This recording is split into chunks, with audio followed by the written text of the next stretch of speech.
In everybody, welcome. How are you? Welcome in. It is, of course, Sunday evening, and Rogie in with 20 months on the sub from the start. And as he says there, 20 months in, and we're still at Sunderland. Some things never change. You're right, Rogie, they never change. They never change. Of course, not just Sunderland never changes. Our form doesn't change as well. This game doesn't change. It's just another one of those things, isn't it? This, of course, is where we are as we start tonight's stream. We are currently 20th. Obviously expected to get relegated, so it's still a little bit better than expected to be, to be honest. But form-wise, as always, is a little bit up and down. We've gone through that sort of usual 4-game losing streak. We then beat West Brom, which is quite good. We drew a Hull, which was good. We narrowly lost to Blackburn, which was a tough game, to be honest. Drew 0-0 with Wigan, and that's the thing. We should really have won that game, but that was one of those things. And then Blackpool spanked us 5-1. So I had no idea where that result came from. They absolutely hammered us. And as you can see, Blackpool are, of course, around where we are. Wigan, of course, down here. We should have beaten them. We face Luton next, though, in the FA Cup. So that's an interesting one. So this is always going to be a tricky thing. Gary Miller, of course, in. Welcome in. I hope you're well. Nice to see you, of course. And Cardinal Chunder as well. Evening, Cardinal Chunder. Welcome in. And Q-Boy as well. Nice to see you. Of course, welcome in everyone else as well who's in the shadows, having a bit of a lurk out. You feel free. Just chill out. No worries at all. Hope you're well. And, of course, appreciate you being part of the stream. We are, of course, still in the... I'll say still... literally just come into the January transfer window, to be honest. So we will do a few bits of transfers. We have just brought in Charlie McCann from Sunderland, from Rangers, on loan. We're going to play him as a DLP, but apparently he can play central midfield and attack. But I think more of a DLP for us personally because of how we're currently playing. Although we could potentially move him around with Pritchard, maybe play him up top. Jack Clark's just got injured, which is a bit of an issue. He's going to be missing just for a couple of days now. Ryan Bennett came in, terrible debut against Blackpool. 5-1 defeat, as we say there. But yeah, let's not say that was his fault, to be honest. And of course, you've also brought in Daniel Jefferson, who by all accounts is a very, very good player on this game. So looking forward to seeing how he develops on loan this season. Evening, of course, Dan Outlander, welcome in. Nice to see you, of course. Pleasure to have you here. Gary Miller, just good. Just thought I'd pop in and see how the save's going. The save is up and down, to be honest. And by up and down, I mean the save is quite down, really. As I say, if we can beat Luton in the FA Cup, that'll be great. Then we've got Swansea next, who are bottom of the league. So we have to beat Swansea. Otherwise, we're going to really, really struggle. Dan Outlander with a sub. Thank you very much for that. In with a Prime. Of course, you can do Prime. It's free. If you have a Amazon Prime, link your Prime to your Twitch. It costs you nothing. You get a free sub every month. It comes out of Bezel's pockets and not yours. So everything we make on the channel does, of course, get reinvested straight back in. So appreciate that support there. Appreciate that, Dan Outlander.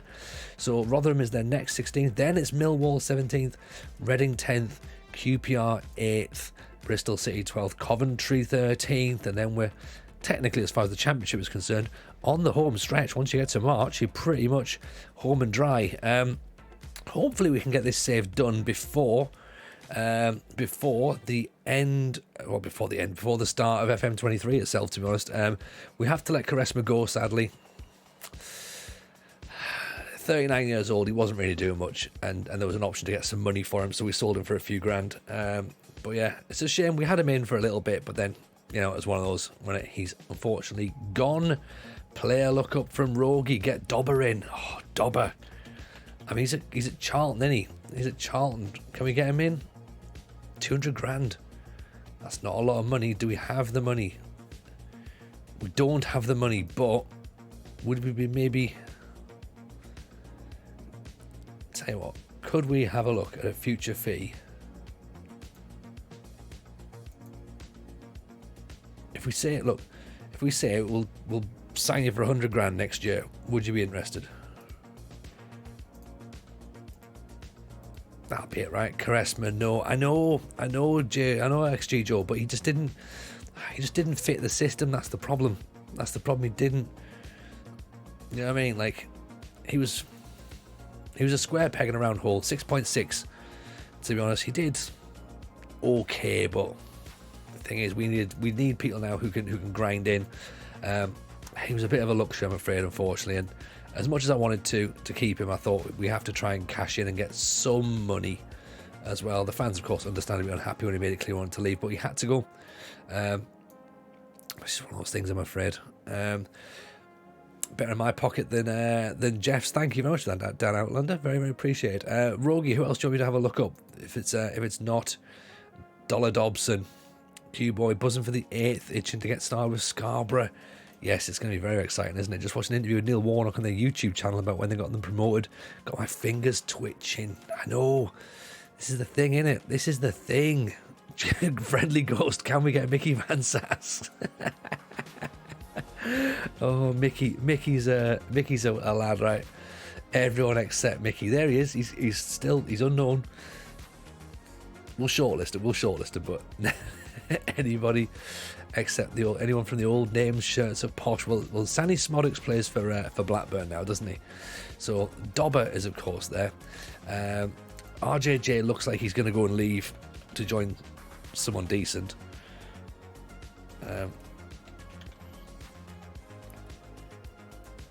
So he's currently wanted by Everton, so I can't see us getting him, unfortunately. Hope you're well though, Friendly Ghost. Nice to see you back in. Who else do you think? I mean, obviously we can't get Bobby in, I'm afraid. Captain Scarlett, maybe Dane Scarlett's still floating about. He's at Portsmouth on loan. Saying we can't get him. That's a bit of a shame. Danny Bath's now upset that he can't get the player. Look, we're going to be fine. We're going to be fine. Right? You can have some game time. In the wise words of Lelujo, Clark Harris is better than Haaland. Clark Harris, we never got to manage much with Clark Harris because when we turned up, he actually wanted to leave straight away. So we sold him off because he was, some money basically. And he's still going to be much more expensive than we can afford right now. So he is going to be someone that we can keep an eye on. Louis Barra thinks at MK. Is he? Yeah, MK Don still. So that's quite expensive. Chukwuemeka is a player who's now gone on to Mets. We can't get him in either. So Ryan Ledson apparently is worth a look at from Preston, but again, not until the end of the season, sadly, because he's going to be out of contract. But we will have a look at him next year. Obviously, that's going to be offline, I'm guessing, because by the time the 8th comes around. So this is how the week looks so far. So obviously, we are here tonight. This is Sunday the 30th. So we'll try and get as much of this done as we can do tonight. Then streaming this week looks like it's going to be Monday the 31st. Okay, nothing on Tuesday.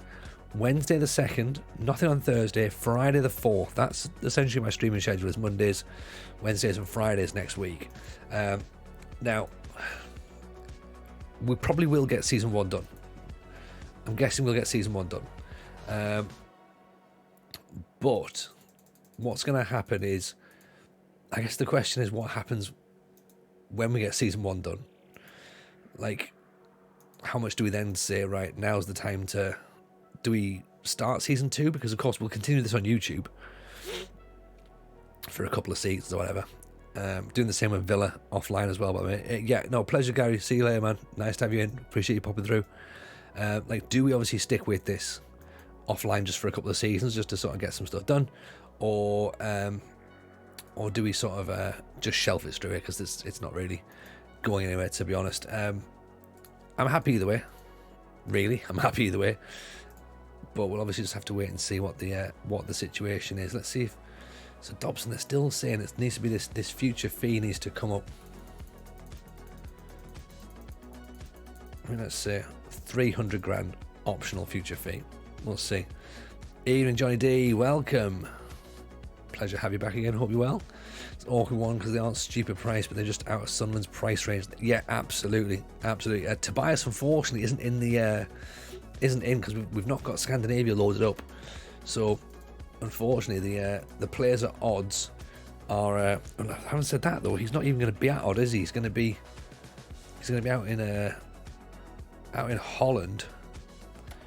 But I also don't think he's in the. Yeah, we haven't got Holland loaded up, so.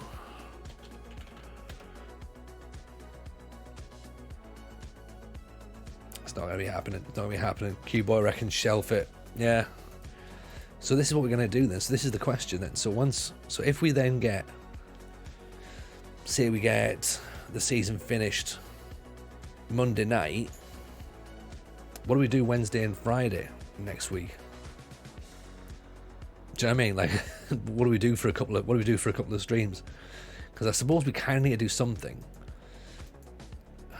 Do we spend some time learning the lowest division leagues? No, we're not touching World Cup, Dodgy. We're not touching the World Cup at all. We're very anti the World Cup over here. Turn me into an Norwegian League fan. Stopped off at Bron on my journeyman last year. My beat to save is Fredrikstad. Nice, Cardinal. Nice. Fredrikstad's a decent one, to be honest. I feel like you start a long-term save when the full game is out. Just do fun stuff until then. Yeah, exactly. Well, this is the thing. It's going to be...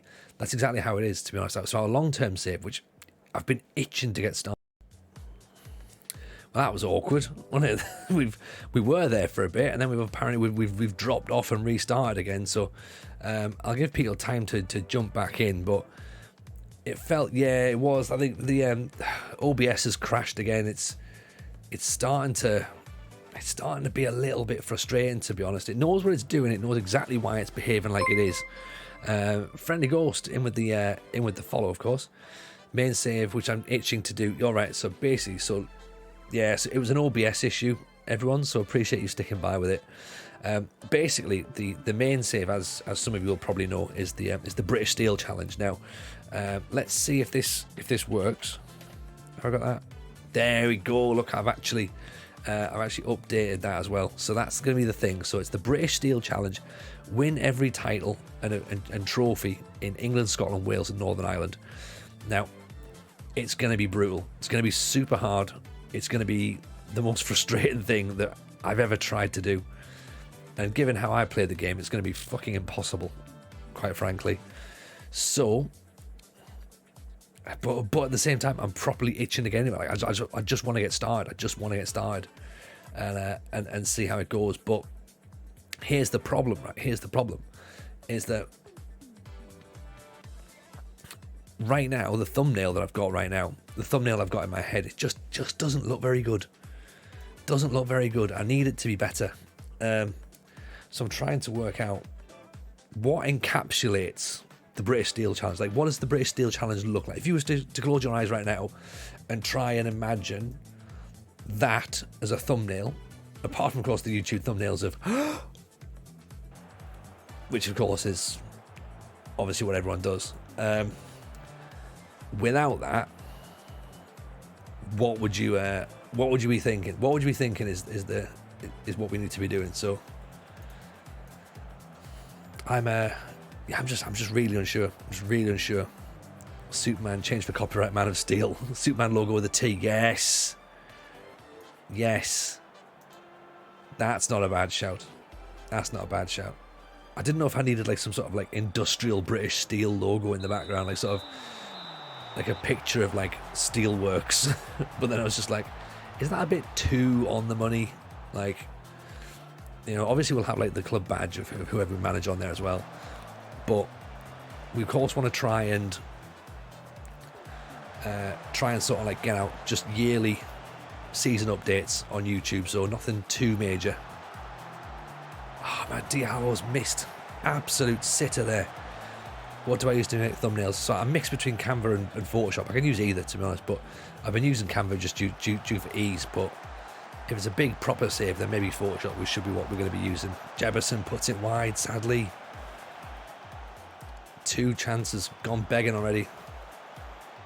Good chances as well. Oof. Cleared away. Come on then, Sunderland. We've got this. We've got this. FA Cup away at Luton, of course. They've already beat us in the league because the thing is, we knew they were going to sit back and we unfortunately attacked them. We shouldn't have done. Oh. What a goal that is. What a finish that is. Can't help but be a bit pissed off right now. We've missed 2 glorious chances and they've played an absolutely brilliant ball. Hell of a run behind. Who's switched off? Who's not following? Bennett again, innit? Reece Bennett again. Oh dear. Oh dear. That's not good. So yeah, I've got a feeling that this could be our FA Cup dream over very quickly as well. Nice tackle by Jefferson. Pritchard's in. This is for in Jefferson. Up over the top. There's Pritchard through again. Great save by the keeper. We create chances. We create stuff, but scoring goals, that's a whole different kettle of fish, isn't it? We brought Jefferson in to try and do that, but Pritchard should have just let that go out.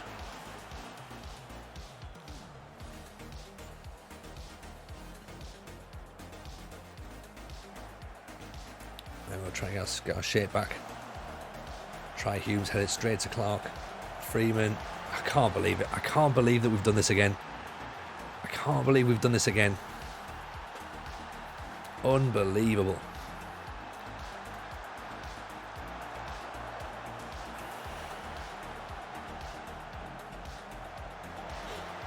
I also think we leave FM23 because it's fucking frustrating. I think I might need a couple of days off before we get into the main save. Because, yeah, it's really winding me up.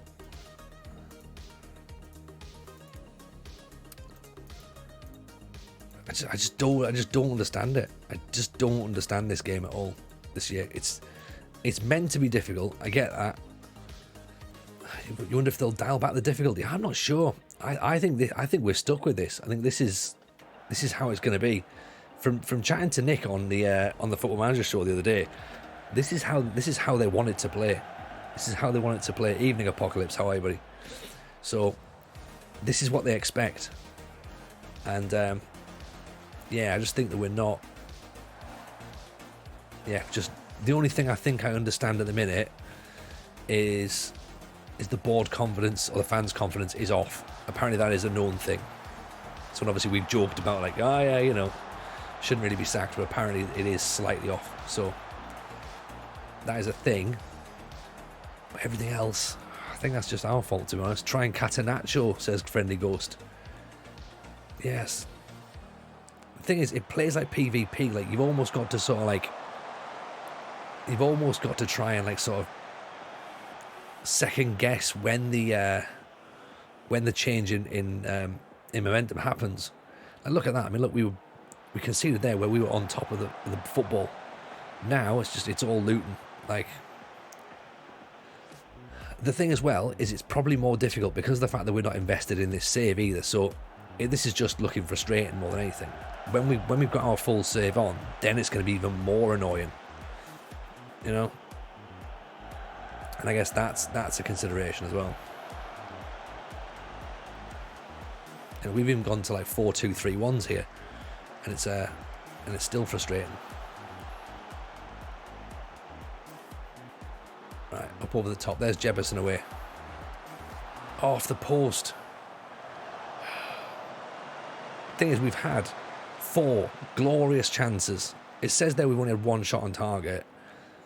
We've had 4 glorious chances, and we haven't scored. We haven't scored. There's a slight glitch there in the bug. Apparently we've conceded 4 goals.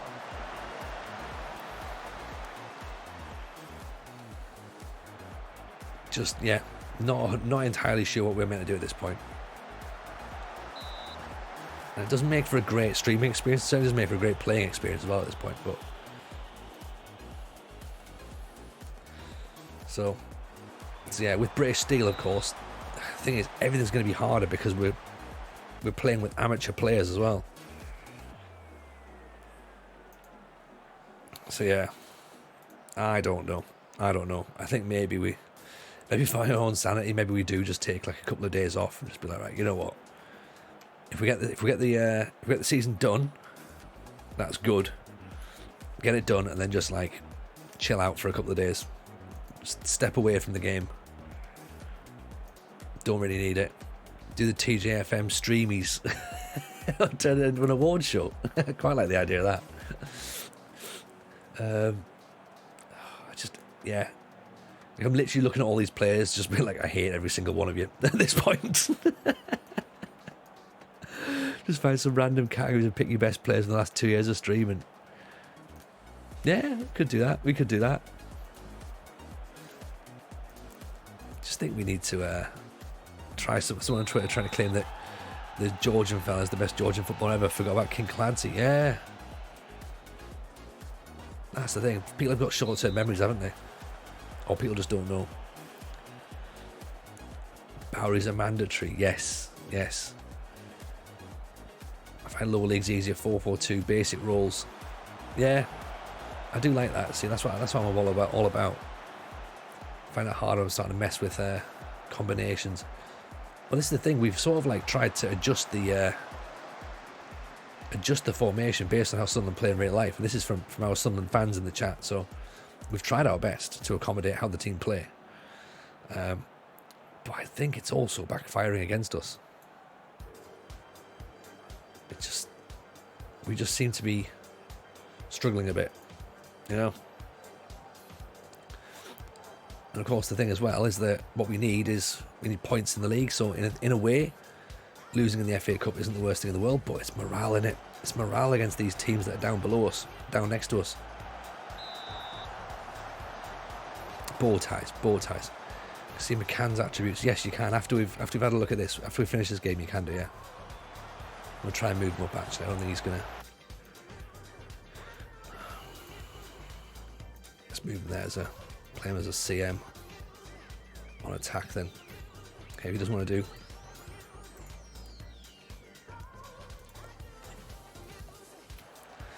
If he doesn't want to be DLP, fine.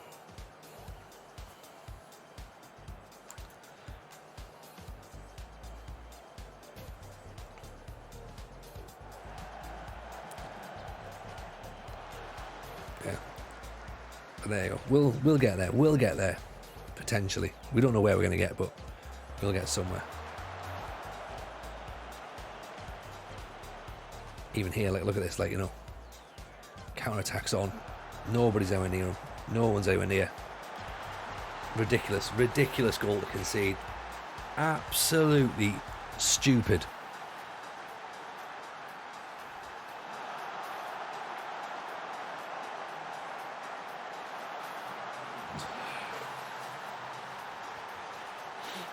Waste of time. Absolute waste of time.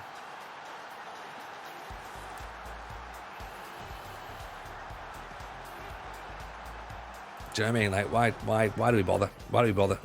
Even Nick. Defenders doing literally nothing. Yeah.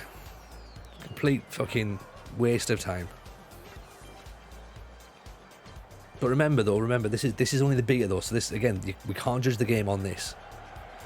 If it still plays like this though, when it's the main game, then I don't think I'm gonna be able to take it. It was asked on Twitter. It was Cleon. It's called A View from the Touchline. He says, if you could describe Football Manager 23 as a biscuit, right? And what would you think it would be? And I've described it as a biscotti. Really hard, and any progress you make is either by accident or through general stubbornness. Do you know what I mean? That's one thing. Like, I mean, look, even the media turned against me now. Like, great. Yeah. Yeah, we're out of a job, I reckon. Coming up again. This is going to be everything's going to start to just turn against us.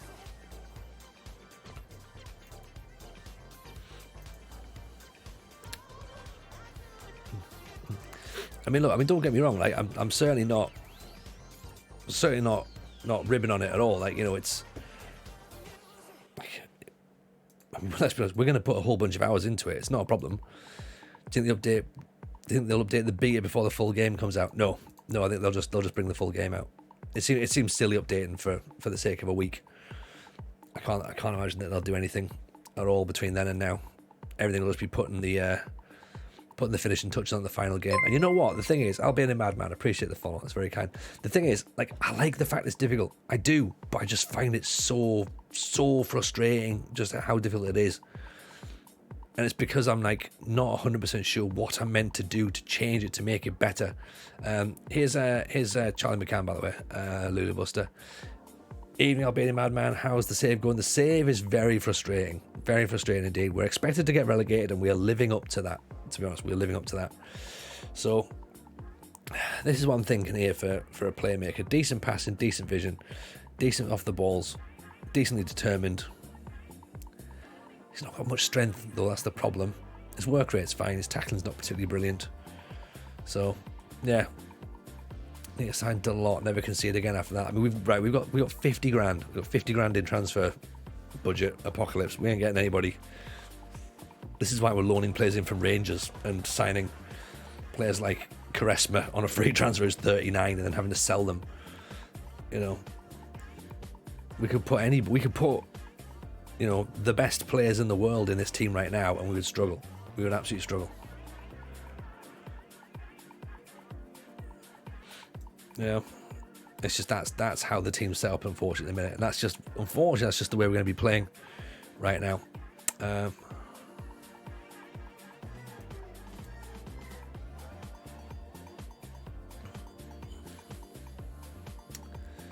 So Ryan Bennett, unfortunately, has not had a great start to his career, so let's bench him for now.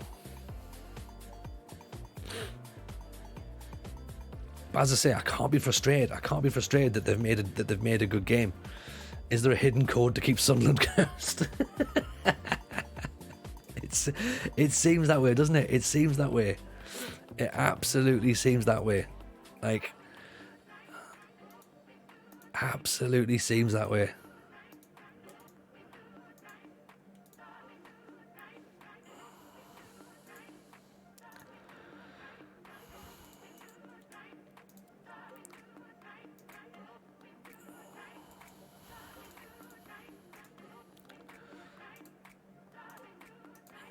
How many players are playing their preferred roles? The thing is, as well, I know whatever problems there are, it's my fault. It's my fault, right? So I'm not sitting here being like, oh my God, I can't believe, you know, that all this is happening. Like, I know it's my fault, right? So I'm not saying it's not. Don't get me wrong, I'm not saying it's not, okay? Actually, we need someone bombing up the wings there, don't we? But it's just not going to happen tonight, I'm afraid. Although we need that. You know what? Fuck it, we need it. We've got to play Swansea. They're bottom of the table. We've got to go up against them. Got to give them something to worry about. Andrew Wisdom, full back on support rather than a wing back on support, right? Hope Tony discovers the hidden Scottish paradise of Aberdeen in the British Steel Challenge. God, could you imagine? Could you imagine? Are we going to have a community challenges from the podcast? Yes, we are. Yes, we are, Johnny. There's definitely one coming. Again, I'm sure people are gonna hate it, but it's part and parcel of the job, isn't it? So Embo's playing in defensive mid, which he shouldn't be playing in defensive mid. He's only playing there because Jay Matete has been injured, suspended or whatever. So put him back in there. Tony should do the British club with all the clubs he's failed in. Well, define failed. Like, you know what are we saying? You know, how are we defining failure, Zar? That's the question. It's no fun if there's no hardship. Exactly. So yeah, if you give me your definition of failure, then we'll work out where we failed, and then we'll go and pick the teams around it. It's a long list. It's not that long a list. Aberdeen. Okay. All right. So it's a short list so far then, isn't it? At this moment in time, it just seems to be one team. Arsenal. Sampdoria. I mean, Sampdoria obviously wouldn't work for British Steel Challenge. Wouldn't be a major issue. Sunderland. Yeah. Yeah, Sunderland could be another issue. Sampdoria loved me. In a way they did, Rogie. In a way they did. Yeah, in a way they did.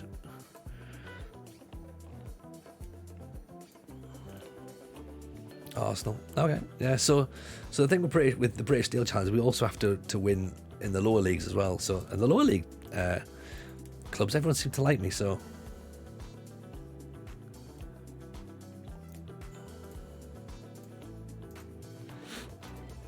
So yeah, there's occasionally moments when things go badly.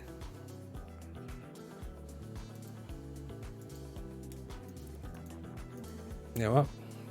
Sampdoria was the kind of save that if it was real life would span a book of your time there and become a bestseller. Yeah, I think you're right.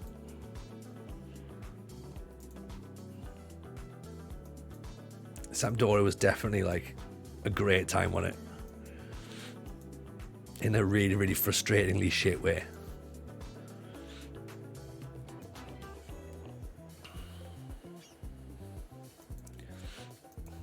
But yeah, you know what? If at any point during the British Steel Challenge though we end up in the clubs that we have quote unquote failed at, then yeah, 100% we'll bring it. We'll have another go. As you've seen, I'm not one to shy away from stuff. Do you know what I mean? If it's gonna be sad, then we might as well do it on stream.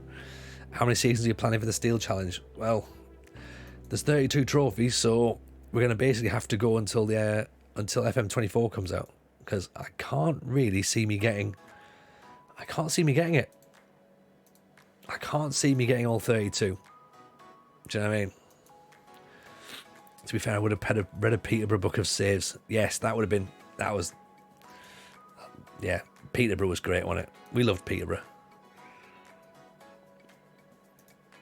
And I think Peterborough loved us as well, actually. Any plans to try and use Blythe for National League North? They could do that help right now.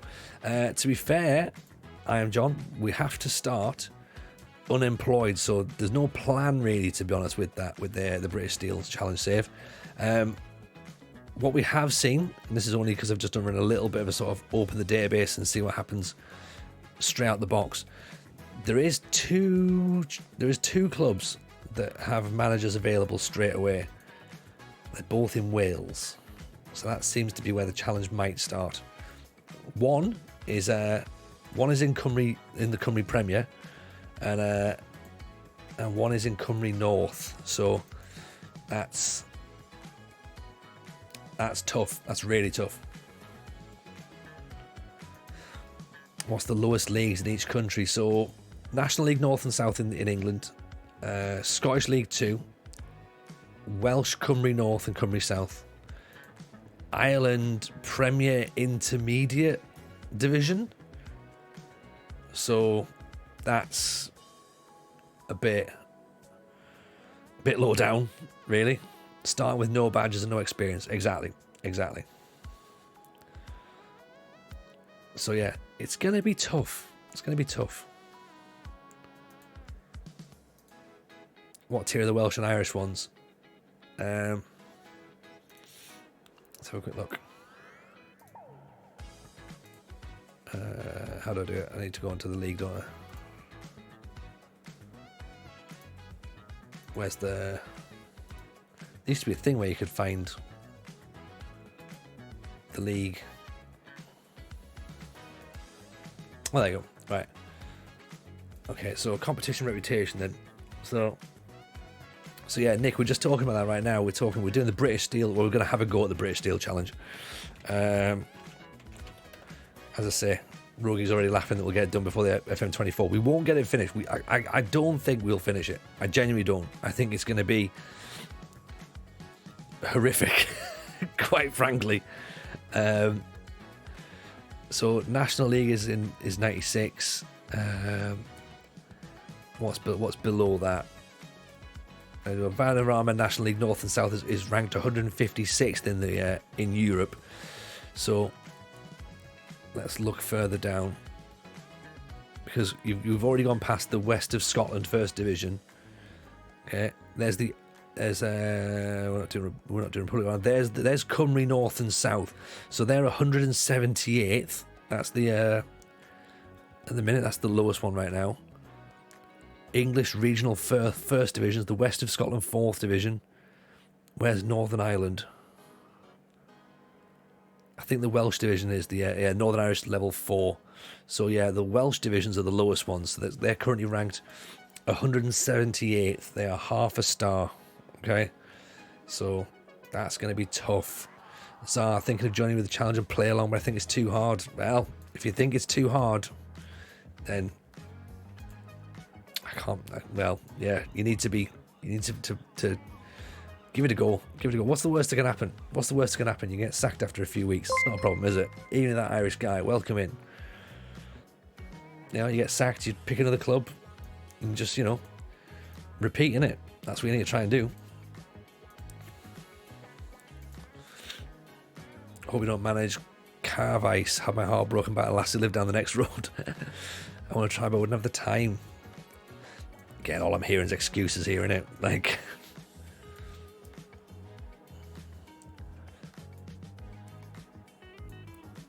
Start unemployed, apply for all available jobs. Yes, that's right. That's right, yeah. Apply for everything. As I say, there's two jobs that are available from the start. So, as I say, that might be the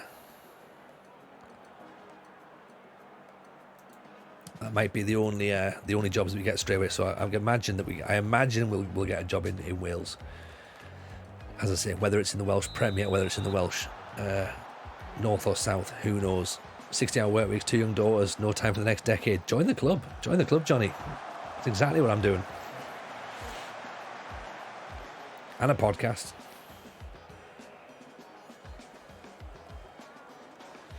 But yeah, I do it so you guys don't have to.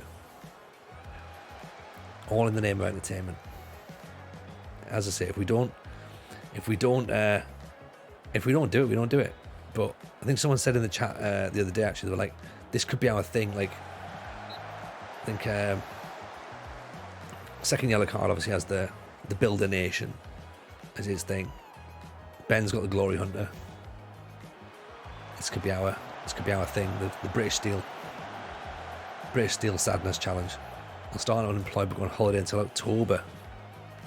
That's when you get more options. You do indeed, game. You do indeed. That's an interesting way of doing it as well. Pain Hunter. Yes, Lulu Buster. Hessian Challenge. Yeah, I'm going to start with the paper challenge first of all. Then I'll do the scissors challenge. Then I'll do the rocks challenge. As well, this is the thing as well, but I need to mention, is that the game is obviously going to be... Yes, very good, Friendly Ghost.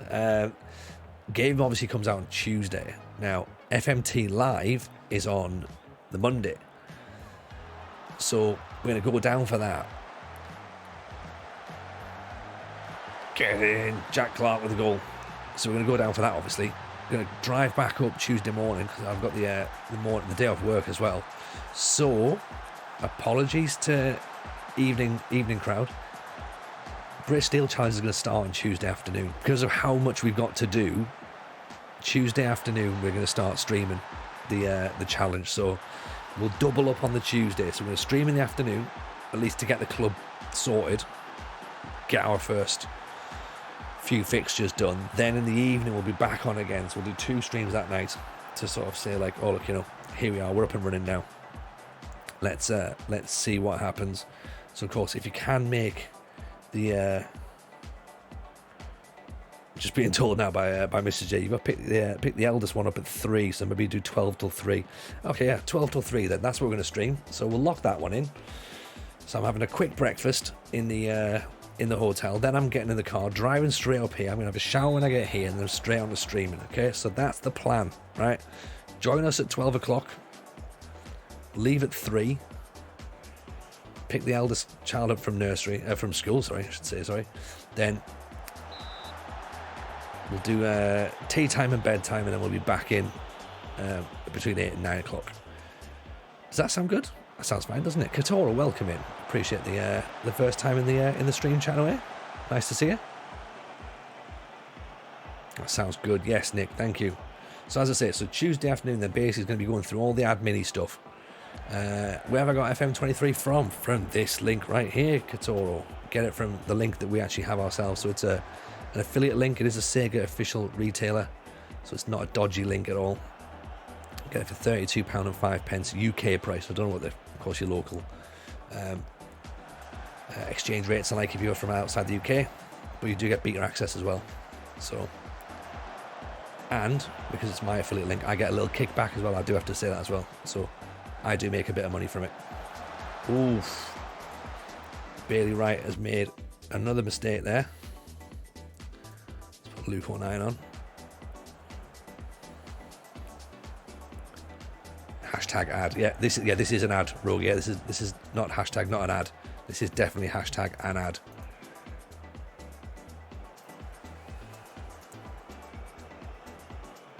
Right, bring Jack Clark off. Actually, he's already playing. He's playing well.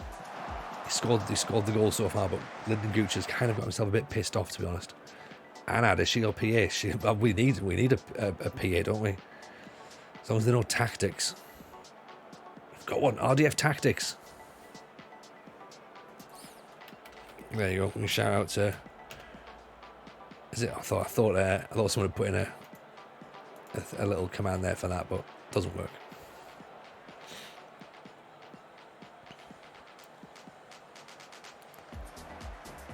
Oh, that's a fucking horrific tackle.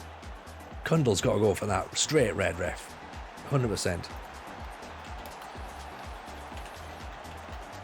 There you go. There's a shout out for Mr. RDF, of course. Co-host of the Football Manager show over on The Athletic. Every single Wednesday you can listen to myself. Yeah, this is the Bia Katoro. So the full game comes out next Tuesday. Sorry, not next Tuesday, I should say, sorry. Because that would mean, Tuesday the 8th. Yeah, absolute big ups for RDF, by the way. And if you've seen anything on his Twitter this weekend, just can't believe he's had to go through that. Fucking disgusting. Right, do not concede a goal at this point. 91 minutes. Right, don't do anything silly, Sunderland. Don't do Sunderland. Good ball through his Jefferson. Gives the ball away. That's the silly thing that we're talking about, isn't it? It's those silly things. Nice. McCann whips it away. That'll do. Right, now we're going to have to make sure we've just got time wasting on. Discipline, slower tempo, slower. We want everything just taken down.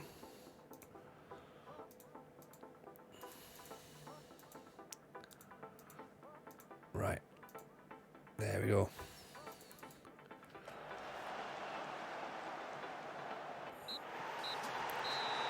Victory. Sweet victory.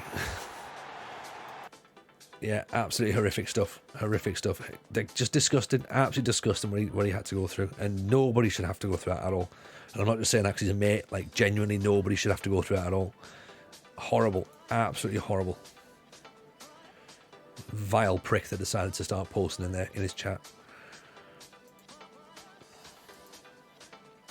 But yeah, but what's nice is the fact that people have obviously stood up to back him, so it's nice to see that the RDF knows he's loved, so that's good. But it's shit that we all had to, and shit that you have to write that sort of stuff to be like, we wrote something in the Discord about it, and I'm like, look, I hate the fact that I have to write this again, but we're all good, we're all smart people, but if you do see any of it at all, and I'm preaching to the converted, if you do see anyone sort of looking at doing that sort of stuff, then report it, not just to our mods, report it to Twitch as well. Do you know what I mean? That's the only way that it can get sorted, is if Twitch know. Adebayo's handed a transfer request in, and we don't have enough money, do we? And he won't go on loan. 7.6 million. Shabby American, disgusted by it, feels so bad for RDF. He's such a nice guy. He is. He's absolutely a nice guy. He's proper cut up about it as well. Understandably. You don't log on to expect something like that, do you? It's just not right. It's just not right. Oh, Borough playing a 4-4-2. Now we're talking. Now we're talking. Counter-attack as well. They're literally doing everything we want to do. I feel as though we have to keep this 4-2-3-1. When did it happen? It happened last night. Game. It was about 1 o'clock in the morning or something. Not that that excuses it, of course. But yeah, no, about 1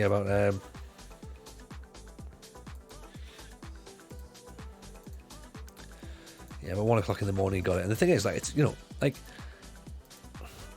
it's Black History Month.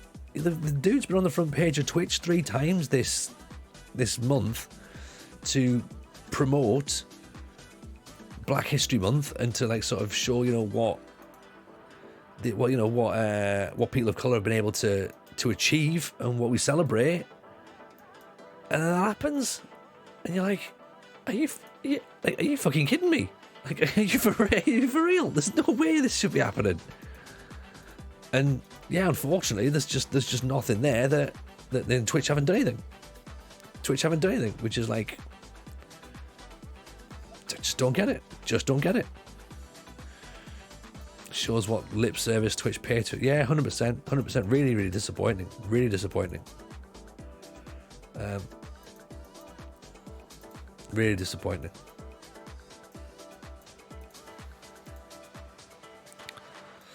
I did see when I banned the guy earlier, the account was either suspended or deleted. Well, that's good. But again, though, the problem is it's like, it's just drive-bys, isn't it? Like, person goes and gets a new username, routes through a new VPN. So all of it, so like, how do they catch these people? Like, how do they catch it? You know what I mean? Like, I know you're right, there's only so much we can do, and I 100% appreciate what you've done there, Rogi. It's like, it's amazing, because some people wouldn't have even done that, but you've done what we can do. But yeah, just feel sorry for the guy, man. Like, he shouldn't have to go through with that, you know? Shouldn't have to see that. It's just not right. No, they might not have been using a VPN, Johnny, yeah, but I get the feeling these people who do that sort of stuff would potentially think about that sort of thing as well. In fact, you know what? They probably won't. They're probably just like quite brazen about the whole thing. Just like, yeah, whatever, do this. So basically what happened, Apocalypse, was RDF got racially abused last night, which is fucking horrific. So, as I say, if you spot anything, then make sure you mention it, both to the mods and to Twitch straight away. But yeah, of course, DR was out for 4 weeks. Keyboard warriors wouldn't say it in real life, the cowards. You know what though? The thing is, Shabby, right? And this is the thing with racists. I think they would. The depressing thing is, I think they would say it in real life, because you look at all the shit that's happening in the World Cup right now. They would say it, and that's the problem. Like, people are now given the license, or sorry, not the license. There's no consequences for these cunts saying that, and it's just, like, what are we meant to do as a society? What are we meant to do? Like, your initial thought is education. Like, you have to educate these people, but they seem beyond education, because they don't want to be educated. That's the trouble. Do you know what I mean? Agree on shared ban lists across the community. There is ban lists, Friendly Ghost, and our mods are brilliant. Like, they do share that information around, and again, as community members, we all do that. Like, you know, it's a thing that is known and a done thing. Again, that can only be so much. To be honest, since players started hitting the knee, it's gone crazy. No, it's not because of that. This has been building for a while. Like, this has been building for a while. The whole taking a knee thing, if you're getting pissed off at that, then you're a fucking moron. You know what I mean? J.M. Anderson, welcome in, appreciate that. Like, it's built up because people don't think that there's any repercussions anymore now. Like, you know, Brexit was part of it. There's socioeconomic issues that are part of this. There's the whole Trump fiasco over it in America. There's the movement of the right wing throughout the world. It's not just about footballers taking a knee, and if that's your view, then Apocalypse, then no, it's not at all. But the problem is that where it is a lack of people feeling like there's any consequence. Do you know what I mean? Like, they can say what they want, and they go, oh, freedom of speech. Yeah, but it's not freedom of consequence, though. Like, if you say that, then you know what? You get the consequences back, right? You absolutely get the consequences back. You can't just say what you want and then be like, right, see you later, everyone. I'm off to go and enjoy my day. Like, nah, not at all. Not at all. And it can never, ever be excused. Racism, homophobia, sexism, transphobia, any kind of discrimination at all can never be excused. Ever. A lack of education is not an excuse either. Fucking read a book. Like, it's 2022, 2023 nearly. How on earth are we in a position where we're still having these conversations? Who has not learnt that this is not right? Do you know what I mean? Like, who's sitting there going, oh shit, I didn't realise? Like, nah, come off it. Come off it. Impact sub, welcome in. Appreciate the follow. Look at the lad who racially abused Ivan Toney. Meta said they can't do anything because it wasn't reported through the right channels. It's laughable. Yeah, 100%. Irish guy, 100%. Like, thing is, these companies could take action. They could. But they won't take action because it's going to cost them money in their pockets. Because they know that there's a racist element of their usership that will stop using it. That's the problem. It's almost like going, so hang on, you'll keep the racists because you worry the racists will stop using your platform. Wow, that's an interesting thought. That's a really interesting thought. You know, Cardinal Chunder cut a guy out of my life recently when he made a comment about a woman asked him, oh yeah, fuck those people, mate. And you know what? Well done for standing up to stuff like that as well, because that, for men, we have to call that shit out as well. We have to call that shit out completely. We can no longer stand by and just almost be, what's the word I'm looking for? Like, associates in that sense. Like, if we have to stop it. We have to call it out. Do you know what I mean? Like, because if we don't, then we're deemed to be acceptable. We're deemed to accept it as well, and it's not right. Like, it's just like when everything was kicking off with the Black Lives Matter stuff, I was like, look, I'm a white guy, right? My voice is not going to help this conversation per se because I can't speak on behalf of the black community. But what I can say is that as a white person, that I think that what's going on is fucking disgusting, and that we all should stand up against it and be like, look, we all need to come together. Why can we not do that? And it goes out saying that, of course, I am in support of these causes, but sometimes you just need to say as well, here's my voice, I am also part of the cause. Like, and it's just, it just baffles me. It baffles me. Game core, as a black person, I can tell you it'll always happen, and for the past few years, especially since Brexit, they've been braver. Exactly. What's good to see is non-black people standing up against it, and there's also no real consequence for other bigotry. Yes, exactly, which is, I guess, is kind of what I've just tried to say there. My voice alone isn't going to make any difference, but it's just, by saying nothing, I feel as though that it's like, if I say nothing, then it can be implied that I agree, and that is so not true at all. Like, when it all happened with, and again, we'll use the Black Lives Matter as an example because of course it was very much a moment where we all had to take a side, I guess, and we had to decide whether we were going to say something or not. And I got really angry. I got really angry with this whole thing, right? Because again, like, as a slight sort of side out on this, so I do a lot of CrossFit as well, as with you know, in addition to all this champ footy manager stuff, right? And the CEO of CrossFit came out, and he didn't really condemn the situation with Black Lives Matter. He certainly didn't support it. He basically he was a bit racist, if I'm honest, and a bit homophobic, and a lot of the affiliate owners then had a decision to make. CrossFit itself had a decision to make. They moved him out. They got rid of him from the top. But a lot of the top athletes started saying that they were no longer going to be deemed CrossFit athletes. They were going to be deemed functional fitness athletes. So CrossFit is a brand name, right? So any gym that's a CrossFit gym has to pay, I think it's like £2,000 to £10,000 to have CrossFit in their name, right? And lots of gyms just decided, we're not paying this. We're not paying it. We're not standing. We're not being seen to support that sort of behaviour, right?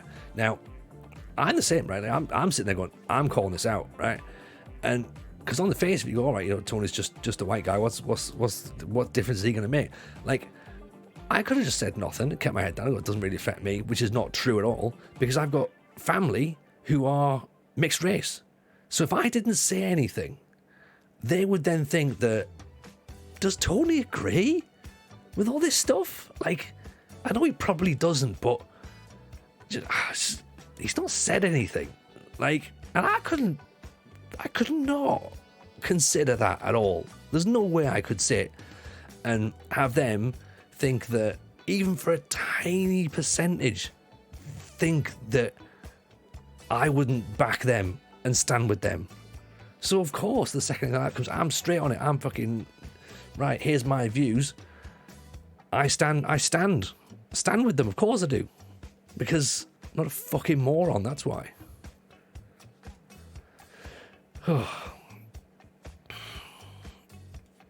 Watching a show from the 70s and it would be never considered wrong at the time. Yeah, but that again, that's not the point though.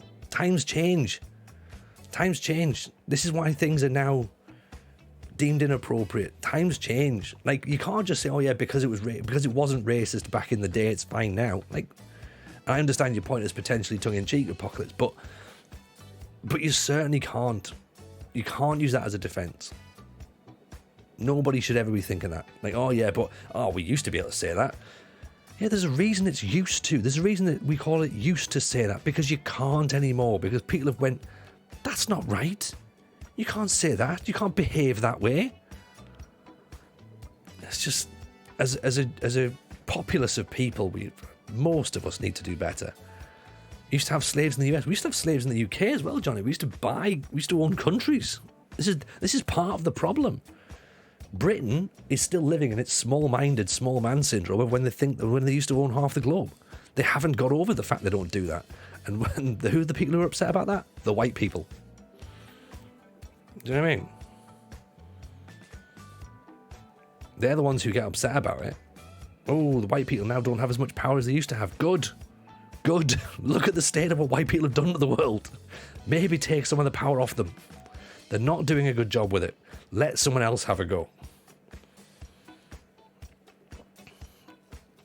I mean, it's got very, very, very political very quickly, hasn't it? Meanwhile, I've got a press conference here about Claudio Ranieri, which I've not answered. Yeah, that's the thing. People in the UK thinking the rest of the world wants to be British. Yeah, I mean, Jesus. If we could just take a look at ourselves. There's part of me really hated the idea of doing a British Isles save, by the way, because I didn't want people thinking it was a Brexit save as well.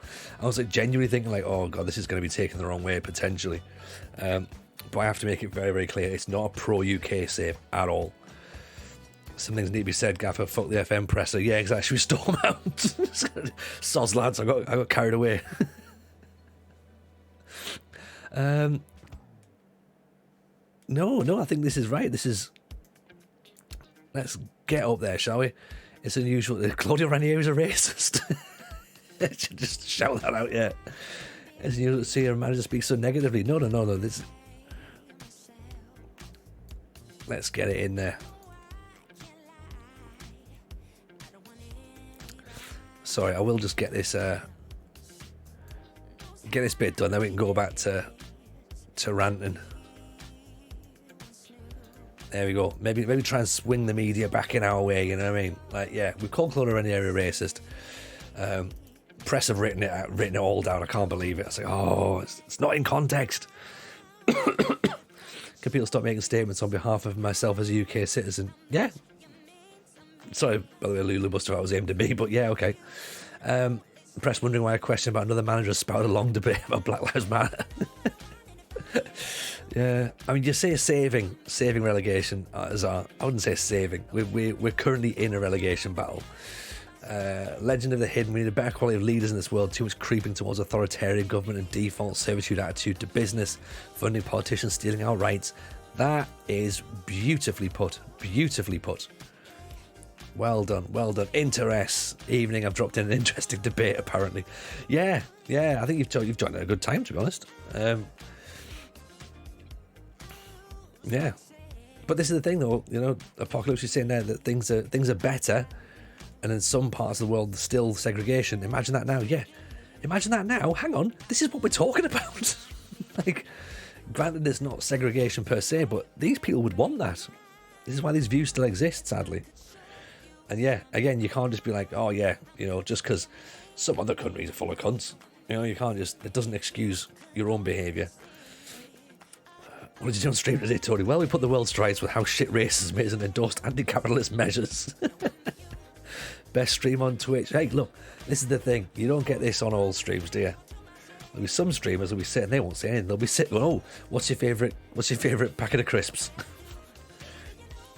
Which we can do, if you like. If you want to do favourite crisps, we'll do favourite crisps. But I feel we've put the base level in right now of this is what we are as a stream, right?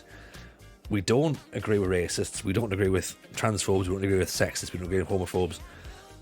For me, salt and vinegar are decent, right? Just putting it out there, salt and vinegar is decent. I'd take it over cheese and onion any day of the week. Homemade crisps, right? He's genuinely turning the crisps now.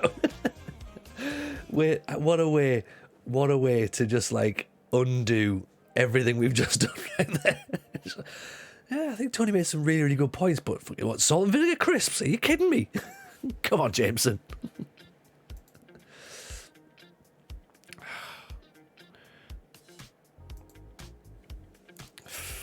Yeah, let's get back to it. Yeah, fucking racists, right?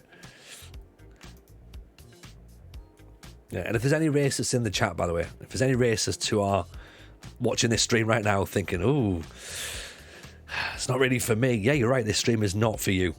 This stream is not for you. If you are one of those racists or a transphobe or a homophobe or a sexist, and you sat thinking, oh, yeah, just leave. Just leave. We have a black guy at church that got racially abused recently. His reply was simply he loves them, and if Jesus doesn't look at skin colour, then why would he? But that's him having to brush it off, and that's not good. That's people evening gang just Ranieri who's really rattled you. He's under my skin. This is the bit, you know, like the whole Kevin Keegan. I'd love it if we beat them. Love it. This is the bit they're going to play on Sky Sports Premier League years or like Championship years or something. Going, oh, it was a cold January evening, and Jameson accused Ranieri of being a racist. And another thing.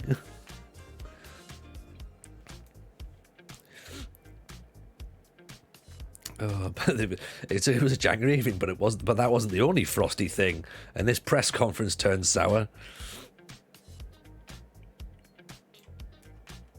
Yeah, but anyway, I think we're all on the same page here, so that's good. What we have to say now is, fingers crossed, let's beat Middlesbrough, or at least let's not lose against Middlesbrough. That's what we're looking at. So Corey Evans might not be able to last the full match, but we'll certainly try. Imagine Tony meets Ranieri in real life and is really off with him. Starts yelling, "You're a fucking racist, Claudio."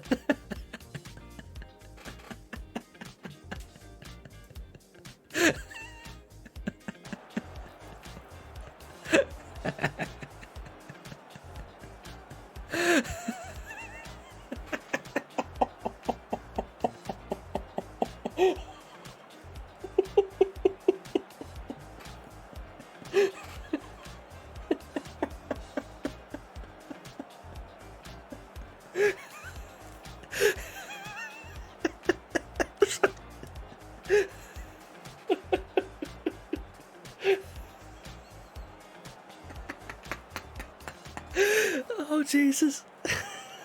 I've amused myself. Oh, well done, well done. That was so funny. That was so funny. Oh, if that needs clipping. That needs clipping. To be fair, there's quite a lot of that could go out, but wow. just me and Claudio Ranieri, just me crossed off. But you're a fucking racist. That's why.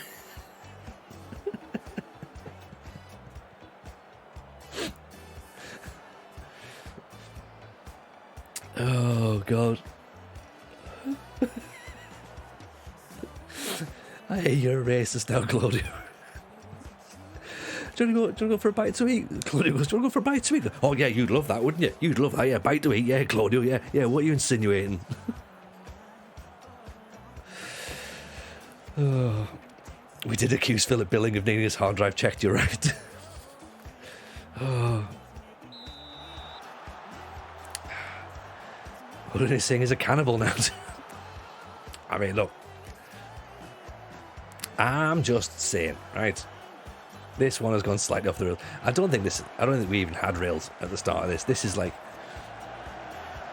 I've had gigs that have been more on track than this. Go for a meal there, bet you won't want a curry, will you? Exactly. Yeah, as I say, I've had gigs that have been slightly more following a format than this, and I used to go off the rails a lot with comedy. Oh. I appreciate you lot. Don't mention Ryan Giggs, exactly. He's a horrible person as well. No, I enjoy you lot. I appreciate you all being here tremendously. Find me somewhere else that we'd all be able to say these sorts of things and have a good laugh, eh? What a world. But this is the thing, we've literally gone from the bad side of the world to there are nice people. You know what I mean?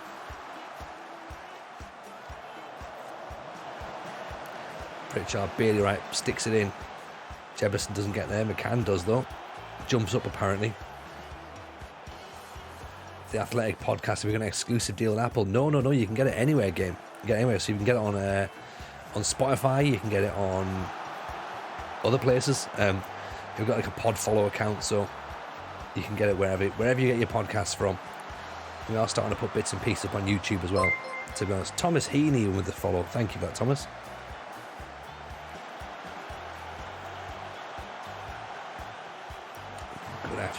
Good effort. I think there's a lot of footballers who would be described as horrible people. Oh, 100% Apocalypse. There's a stream in itself just going through who's a horrible footballer. You'll know as well, by the way, if you've ever watched me draft, then there's certain players that we don't pick because they're horrible people as well. Some people are like, oh yeah, but why are you doing that, Tony? I was like, oh, you know why. Limo, welcome in, Limo. I mean, I can't even describe what's going on, Limo. You've missed a lot. We've basically just been we've been putting the world to rights. And we've confirmed that in our chat we have nobody who's racist, homophobic, transphobic, sexist, any of that. We've very much made our thoughts clear on anybody who is. So, and then we accused. In a press conference, we accused Claudio Ranieri of being a racist, but I think we went slightly off the rails at that point. But yeah, big shout out, by the way, Limo, for your charity stream the other night. How was it? Did you manage to? Has it been? Is it been or is it coming up? I think it's just been, hasn't it? Yeah, we do have some people in here who like salt and vinegar crisps, so that's me. And you know what? Fucking blue bags as well. None of this green salt and vinegar nonsense either. Yesterday, how was it? How much money did you raise? Is there still a link as well? If there's still a link, you can post it in here. We're a good bunch here, so you can feel free to post that up. If you send the link either to myself or send it to Rogie, we'll post it up in the chat and plug it for you. Evening Vice, how are you? Welcome in. If we work on the basis a few idiots ruin things for the rest of us, what percentage of idiots are out there? My guess is 15. I mean, depends on it. I mean, I did a tweet that got people very angry when it was Brexit. I said, I guess so tomorrow morning we'll know the exact percentage of idiots in the population. It turns out it's 52. So, yeah, lots of people got angry about that. So, ironically, they were the ones I was actually referred to as well. So.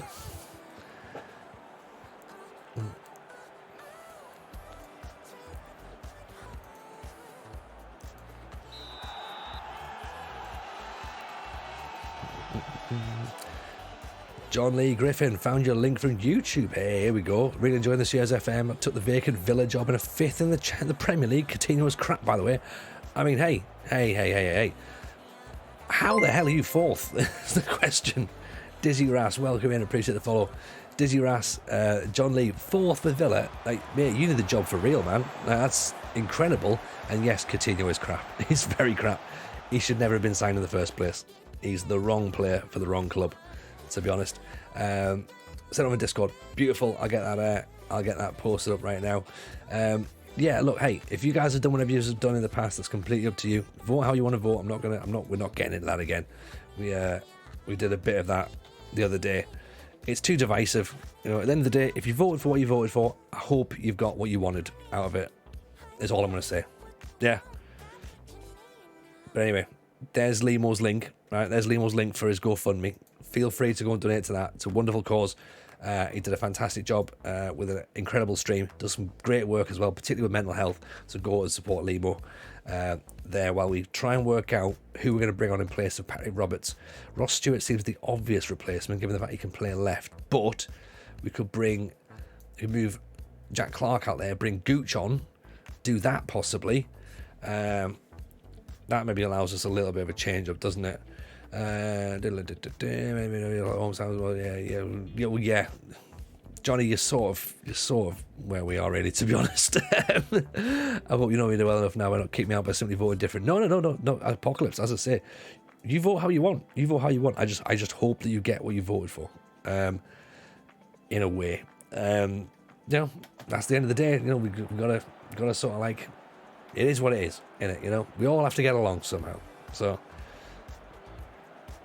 No, it's about FM23 because it's massively hard and see a lot of people struggling with it. I mean, it is hard. It is hard, Lulu Buster. Really, really hard. Maybe it's just me. I thought it was just me that was making it look difficult, but I genuinely think it is quite tricky. There's a lot of... It's momentum. So what I've learned so far from playing the game is you can't really just rely on the same tactic and then just like sort of click, and get through it. That's not how the game's designed this year. And of course, Nick Madden's already said that that's not how it's supposed to be played. There is little bits where like the media now does play a bit more of an influence as well. So if they start to get on your back, then that will sort of add a bit more pressure because of course the supporters features in there. Oh. The actual match play itself is harder hidden, Legend. It plays a lot like PvP, so because you've got moments here like this chaos ball, which is brilliant, right? Because of the fact that the ball just bounces off people, it allows things like that to happen, which would happen in real life, but it's so frustrating because there's nothing you can do about it. Like you want it to happen, you need it to happen, but because it happens, it's really, really annoying. I don't know if there's a way around it. Like, do you know what I mean?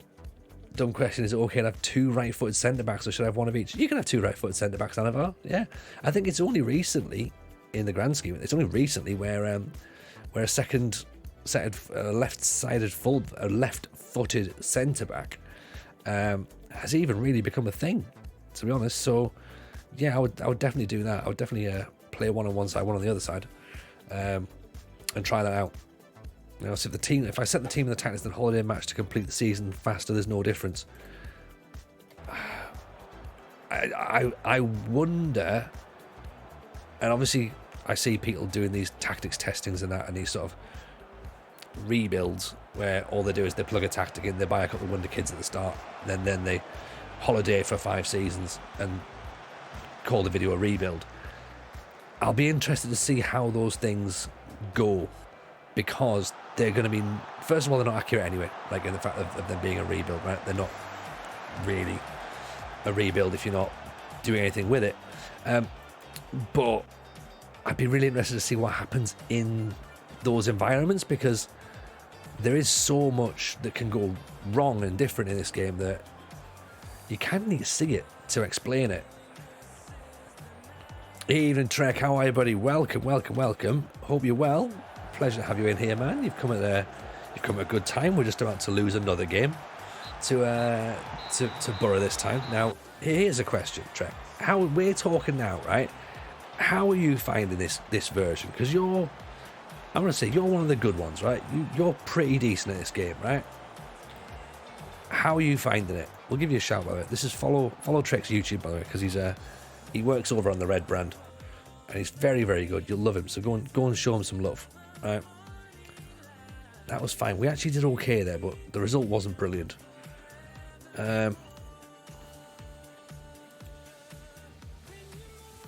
We are still there or thereabouts. Thompson, very difficult. Yes, very difficult indeed. It is a bit tricky, to be honest. Don't enjoy what Nick Madden said about having to watch the previous match to understand how to play. I love this series, but that's a step too far. Yeah, I mean, I think what he's saying there is like sort of look out for how the teams play. You can use the scout reports in a sense. Theoretically, you could probably still just plug some stuff in and just go for it, but I think there is a little bit more chaos on there as well. What I'll be interested in is, because we play on extended highlights, I wonder if we push it down to key highlights, would we see as many issues? I don't know, but because we see more of the match, do we see more potential issues? John Lee reckons he likes the randomness of the match engine. I do personally, but it also really frustrates me. It really frustrates me.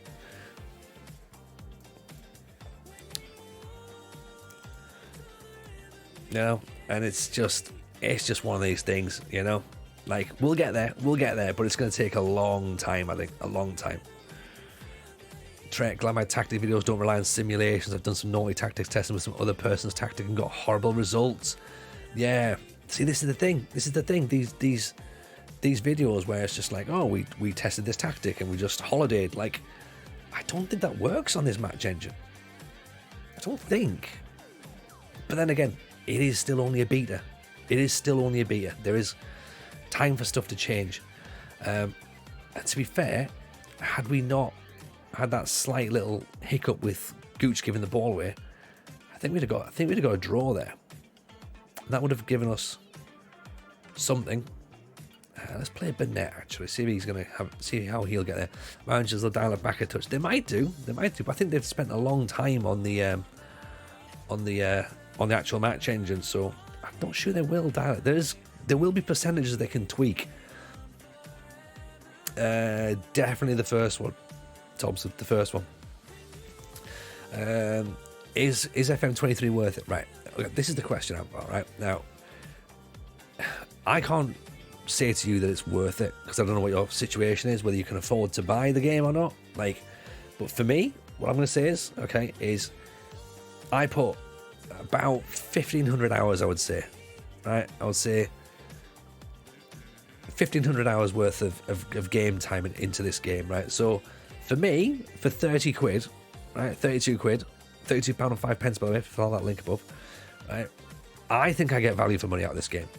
Right, if you think that that's not worth the money, absolutely fine, completely you. Right, you got 2,000 hours in FM22. All right, okay. So in that sense, you know you're going to invest the time into it, right? I think it is good. I think if you're expecting a brand new game, completely different, then no, right? Then no, it's not worth it. If you think it's going to be a completely different game to FM22, then no, it's not going to be worth it. But if you're happy with FM22 and you want it spruced up a little bit, you want to have a look at the match planner, you want to have better recruitment meetings, and you want to have a match engine that is a bit more tricky to understand and get your head around, then 100% it's worth it, right? That's definitely worth it, you know? Trek says there, and I'm enjoying the match engine challenge, makes me very nervous on my main save. Easy for you, you're allowed to get sacked in the British Steel. Yeah, this is the thing, because Trek's done the British Steel before. I think, no. Have you done British Steel before, Trek? Or am I thinking Foxy's definitely tried it? Fox in the Box tried it and gave up. So that tells you something. But if you're doing a one club save, Trek, it's going to be a tricky one. Oh, you did it for FM24. Oh, you're going to learn. You're going to watch my stuff and just be like, yeah, let's not do it that way. I love the game. I don't get all the moanings about. Thompson, people just love to moan. That's the problem. People just love to moan. And we just need to, like, let it go. Do you know what I mean? Like, it's a game. Yes, I was getting wound up a bit earlier on tonight and being a bit frustrated with it. But at the end of the day, it's like, who cares? For us, we're using this as entertainment. Like, you know, it's meant to be a de-stressor. It's really not for me, to be honest. It's really not. here's Connor Washington. By the way, he scored us 2 goals against us in the last match. We drew 4-4 with Rotherham the last time we played them, so it's going to be a tough one. They do go for a gegenpress 3-2, 3-5-2. 3 defender matches 3 defender systems are very, very popular, to be honest. I love the game. I had a Prosecco fueled rant about defending last night. Right. Start typing what you want to type, Trek, and if it doesn't involve the phrase "how the fuck do defenders always get last-ditch blocks," then I don't know what we're talking about. The only dad game, half the problem is that people like to plug and play, but do all the wonder kids, and pretty much after that, nothing. However, if you want to make change on the fly and actually manage, it's very, very good. Yes, I agree with that. Find the game more addictive than my real struggle. I have to keep playing to fix it and turn it around. Yeah, you know what? That's pretty much it as well, Nelios. I think you probably can still plug and play, and I think you're always going to be able to plug and play because SI are very conscious of the fact that they have a really, probably quite a big group of people who are fans of plugging and playing and don't really want to be doing training and don't want to be doing discussing things with agents. They just want to be like, right, who's going to get me the goals, right? Who's the best players? How cheap can I get them for? And what tactic is going to make me win, right? There's going to be those sorts of players, right? And there will be, and of course there will be, and of course there should be, right? But for us, we are looking at other ways of doing it,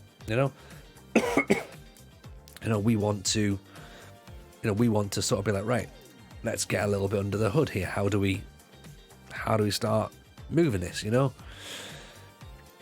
that's what we need to look at. But yeah, it's super frustrating.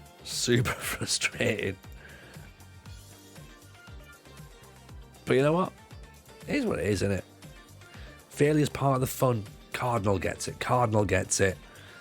Got relegated from the Polish second division, but then you didn't remember how hard that was with Belkatau when I led Hertha to the Champions League.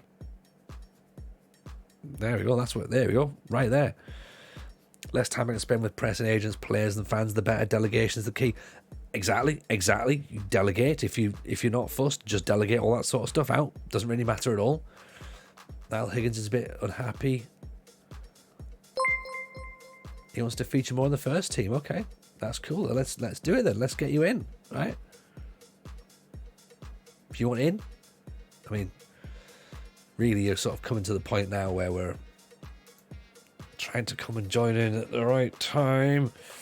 Delegate team talks as well. Yeah, I maybe should do that as well, to be honest. But then again, it only works if you've got really, really, really good backroom staff. Otherwise, that backfires horrendously. So, Inter. Euro 22 for you. Trek says, failure makes good content. That's why I'm here. Trek, don't go stealing my gimmick. That's my thing right there. Josh Esbrand has been recalled by Manchester City. That's good. That means we can get someone back in on loan now. So let's have another look here. We're not going to talk about that. Right. What do we want in loan? So we've got Anzi Fati and Alvaro Morata. That's quite a good little starter there. Dan James and Joe Morrell. Evening, by the way, Sports Mad. Welcome in. Gergo Lovreneshkish. I think that's how you pronounce it. Might be, might not be. David Seeger. And Federico Chiesa. Enrico's son. And then this one. For Apocalypse, there's yours as well. You also get Euro 2020. If you know reaction, you can step in and take part of the team when they're talking. Okay. I didn't know you can jump straight in at that point, but that's handy enough, innit? Just be like, right, the assistant manager has all the question. You're like, whoa. What he meant to say was this. Right now, excuse me, go back to the office. Lucas Hernandez is in there. Rodri. Of course, well, delegate out the press conferences just to speed the game up. Yeah, I get that. Attila Salazar and Patrick Kroszkowski. How many completed albums do we have? None. None, believe it or not. Apocalypse. Jonathan Williams. There you go. We started the actual books, but we haven't finished them. So, anyone seek to burn through a scouting budget at an alarming rate? I don't know. I've not noticed that yet. Been doing the Super League on FIFA 21. Halfway through, United and Liverpool both going down. Beautiful. Beautiful. That's what we like. Let's get this guy on a new deal then, shall we? Alright, he's in. Done. Higgins. Put him on the transfer list. No. What's he on? $4,000? Who wants him? This club's on loan, isn't it? Sportsman. What's Niall Higgins like? Is he good? Loan deals for these guys. I can see it happening right now. Benfica and Napoli getting promoted. Still working on Euro 2016. Nice. Good work. Good work. Okay, we've got a slightly better atmosphere at the club now. That's good.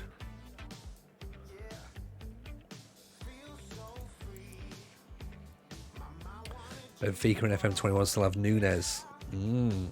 Okay.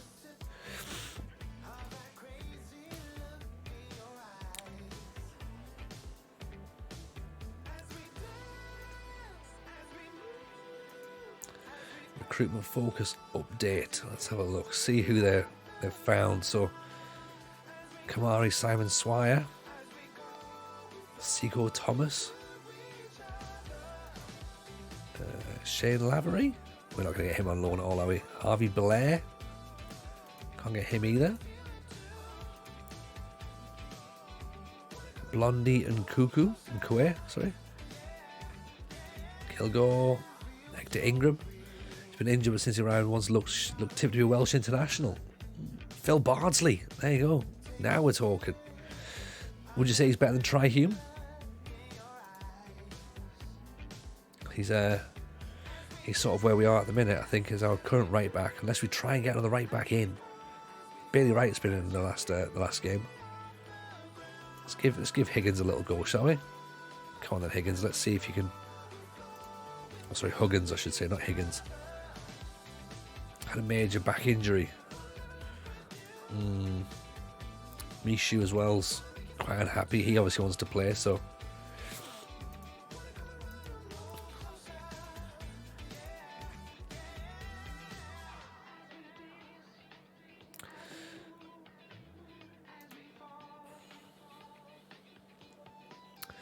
Right, we need to give him a little run out, don't we? Yeah, make Mishu someone who can we put them. Deadline day recruitment meeting, right? Transfer deadline day. Here we go then. So Ross Stewart's apparently wanted. PW Johnson, BCFC, welcome in. Appreciate the follow. So Ross Stewart is wanted. Alex Pritchard offer a new deal. We'll see. Corey Evans, Danny Bath. Maybe these people can get new deals as we go. We're not entirely sure where we're going to be next year, so let's not do that just yet. Abdullah Bar, they're saying, get him out.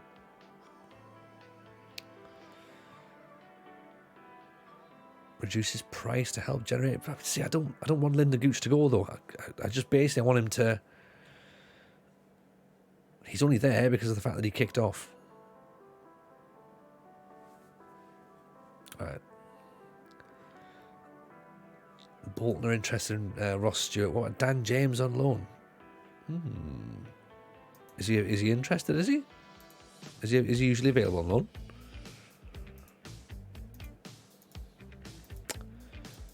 Let's have a little look, shall we? We'll see if Dan, who's there? Fraser Campbell. We could bring Fraser Campbell back. Scott Dan, 35. Benjamin Tete. Ben Hamer. Lewis Baker. James Perch. I mean, none of these are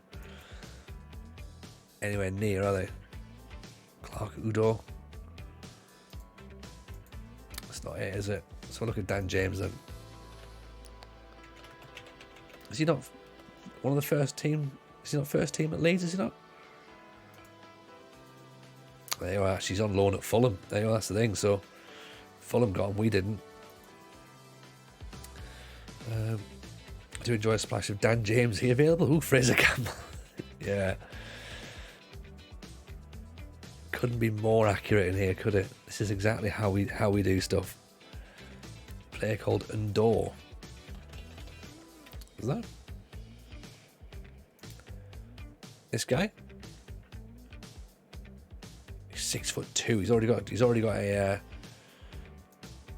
a transfer agreed, unfortunately. Sherendor, 6'3", Italian, from Benfica. Is he one for the future? Is he? Is he one of these like Facebook wonder kids that I'm going to be like, oh, I can't believe I've never heard of him. So, what position do we need? Very, very good question. Very good question on Dad Gamer. Signed him for a club, and then Chelsea came sniffing. Okay. So can we? Well, I'll tell you what. Can we? How much is he going to be wanted for then? $3,000.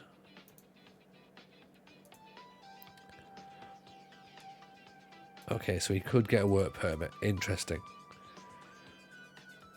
All right, let's keep on the shortlist for now then. So Sher and Dor is a possible. What we need is a very good question.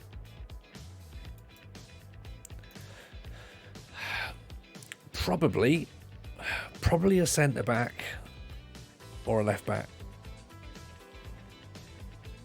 Maybe a left winger as well, because we've got Patrick Roberts out there. He's kind of the only left winger we've got. We just need a bit of luck. Defensive midfielder, maybe.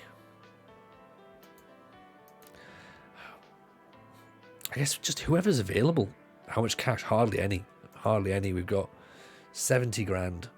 We're slightly over on wages as well, so we're gonna have to be doing probably. If there's no one free, we're gonna have to be doing loans. Let's have a quick little look. See who's available on the free transfer. James Tompkins at 33. I thought I said unattached. Free transfers, yeah. Oh, sorry. That's wrong there. Right, unattached players. Phil Jagielka. Do we do it? Do we do it?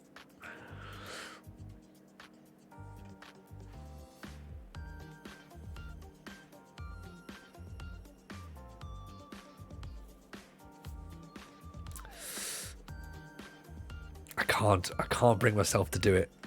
I shouldn't do it. Let him go to Yenbuk or wherever that is. It's not happening. Lamina Sane, 35 years old. Back away. Nicola Rigoni, Sean Morrison. I don't know who Sean Morrison is. Jerome Sinclair. See this stuff. Izzy Brown. Luongo was quite decent, though, wasn't he? He used to be half decent. Moyes, Rio, and Nemanja. What do you think? What would Phil Jagielka do? Kieran Westwood. Winston Reid. We looked at Graham Dorrans.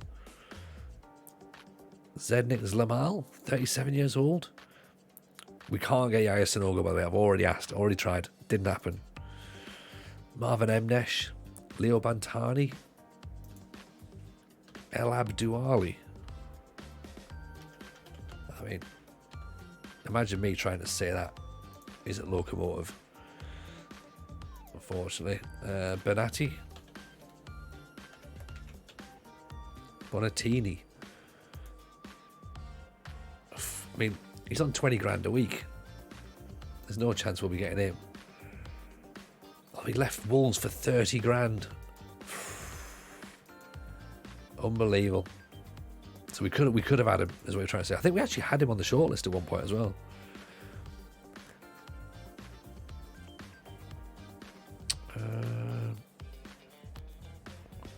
Fabrizio Poli, John Bostock, Stefan Mbia, Campagnoli, Luca Rizzo, Tom Carroll, Daniel Afredi, Shalabar. I mean, we're just literally going through. We're just guessing here at this point, aren't we? Philippe Arunia was still obviously we looked at previously. Matt Smith we've had a look at, who's just a big lad. David Nugent, Anthony Stokes, Isaac Vassell, Gabriel Tamas, 39.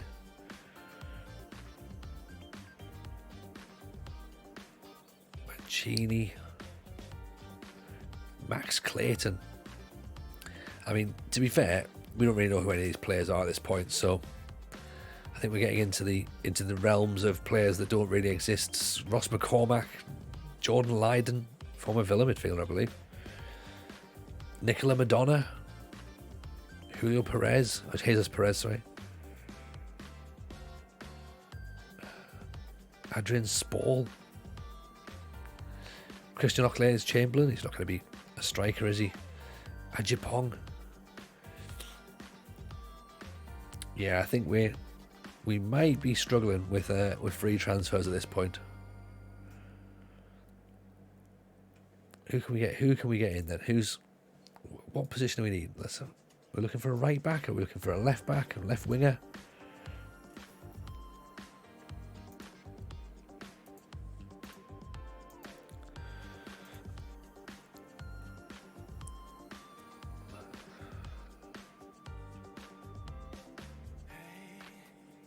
Theo Asgard, Dario Sitz. Seems like an instruction book, I think. Malik Mothersell, would you like to create a recruitment stuff?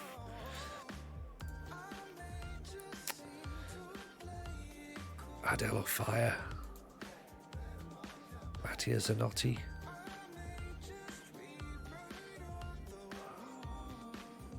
I think we're going to struggle. I think we're going to struggle to bring anybody new in at this point because the trouble is if we don't know anything about them now, we're not going to learn anything about them within the space of like 2 days. So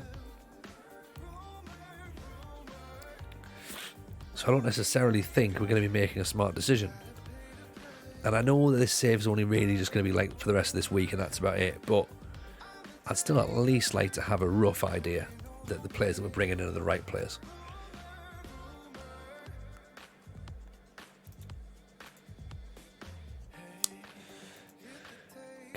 Can't really do $8,000, unfortunately. Donati's probably not a player either.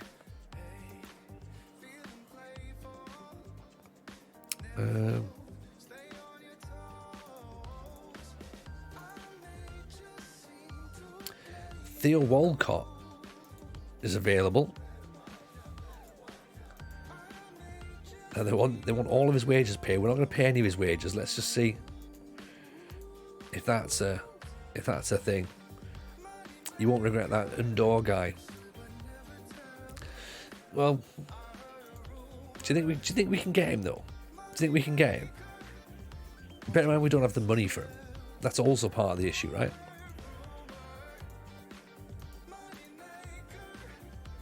Like, do we just go for him and like hope that he comes for next season? Because if we don't bid. Evening, mad scientist. How are you, buddy?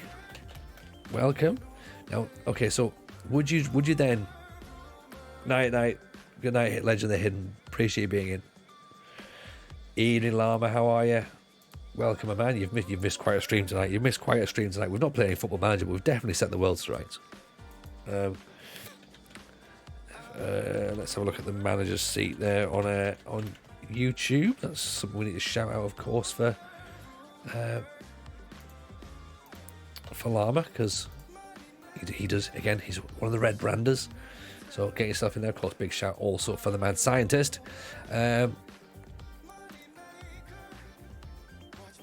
Yes, we did. The chat brought me. The chat won tonight. 100% the chat won. Even before turning the PC on, I felt the world had been put to rights. Oh, like you would, yeah. You'll be proud. You'll be proud, Llama. Very proud indeed. We've done good work tonight. Right, let's see this lad then. This Undor. Thing is, we've only got like 70 grand to buy him now. Okay. We don't have any money for wages, but let's See if they'll be interested in just letting him come. If not, we might have to try and sign him on a free next year. Do not mention Ranieri. Yeah, don't. KC's right. Do not mention. Tom Sparks right. Fine work. If you killed him by watching Tony 2.0, yes, you are, Llama.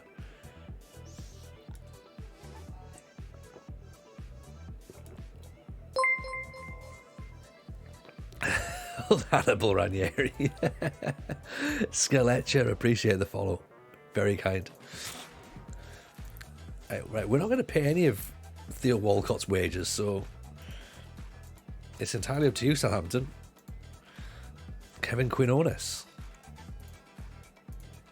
And again, we're not going to pay any of this lad's wages either, so you're just going to have to hope for the best there. Ricky in with a sub, 13 months, my man. Yes, welcome. Pritchard, 7 weeks out. Oh dear. Right, so Pat Roberts can go there. This is not what we need, is it? We don't need more issues. Sign him on a free. Well, yeah, we'll have to get him on a free, but it'll be for next season. That's the thing. So can we use the look up player redeem, but to look at a club? In a sense, Apocalypse, yeah. What would you be wanting to look at?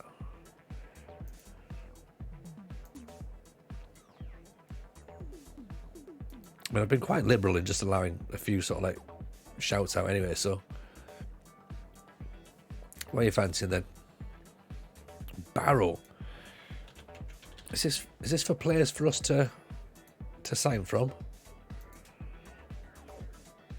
Okay. Who's you got? Who are we looking at then from Barrow?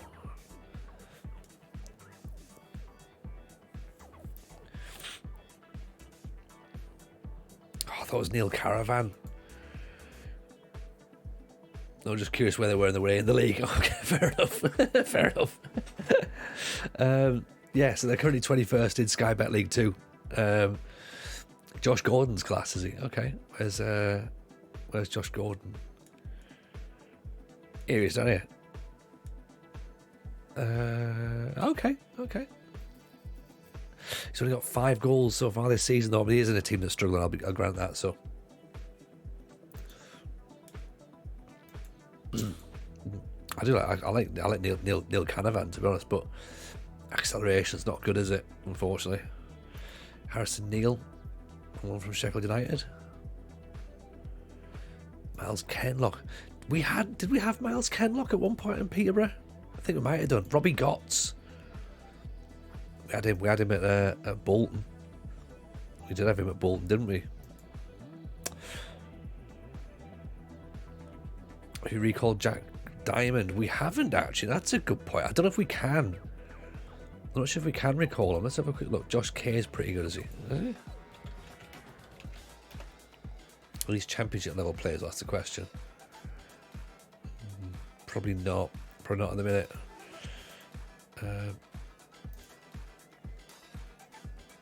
Right, where is he then?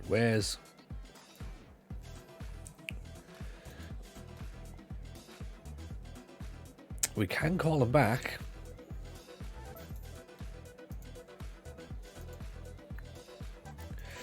Let's get him back in there. It's another left-sided player, isn't it? Look, I mean, what do you want? Basically, anyone called Josh, you'll guess my first name. Is it Brian? Is it?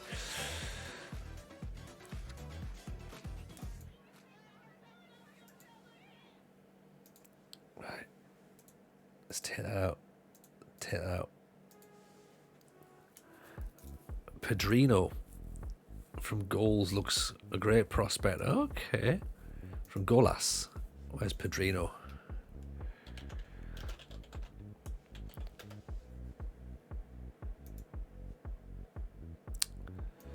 Not that one, he's 30, but he could be. This one here? Augustus. I'm not sure where Pedrino is. Might not be in our database, actually, to be honest. 18 years old. I'm not sure that's going to help us, to be honest. Where's Golas? Let's see if that's...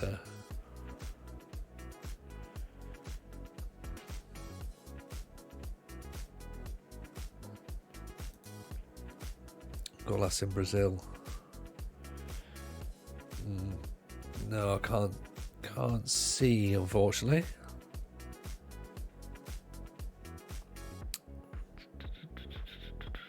There's Kionis. Nah, again, another player's not in there. How are you anyway, Ricky, though? Hope you're well.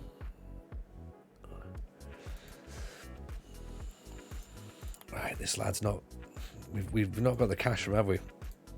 We might just have to start and try and go straight in. Let's do it.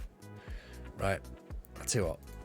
Change the offer. Let's try and get a free transfer for him. If not, we'll just...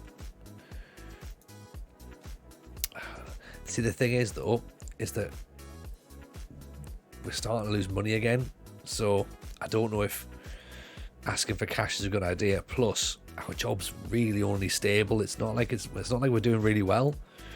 So I'd be surprised if they did give us any money, because we've already failed at doing well in the FA Cup, and they're not massively happy with how things are going at the minute. What was that? Yeah, disappointed the finance involved in a loan to let Dijako go out. Okay. Yeah, so yeah, they're already upset with us then, to be honest.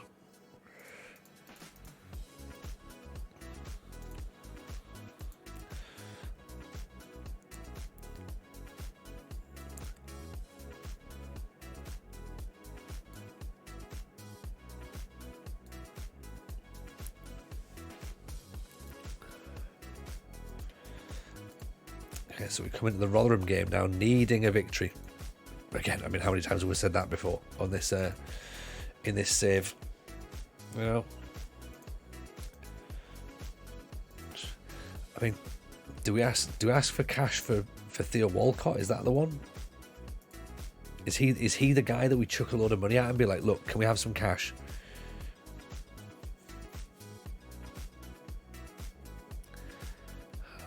Would that be enough to get us out of the to keep us in the Championship, do you reckon?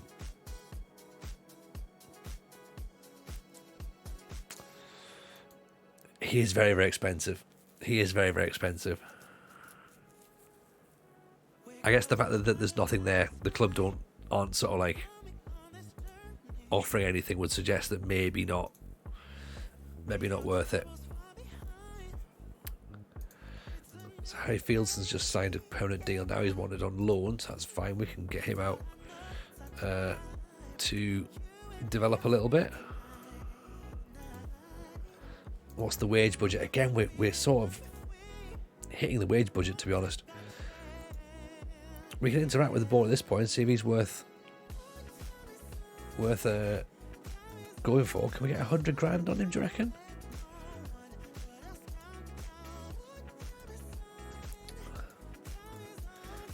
Have you looked at the National League?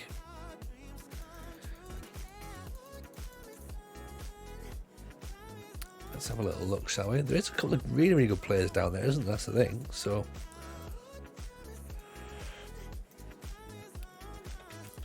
Kabongo, Shamanga, and Chesterfield. That acceleration's good. That finishing's good, isn't it? That's very interesting. Very interesting indeed. And O'Connor, Tom O'Connor from Wrexham. Yeah, Paul Mullen as well from Wrexham could be probably far too expensive for us, I'd imagine.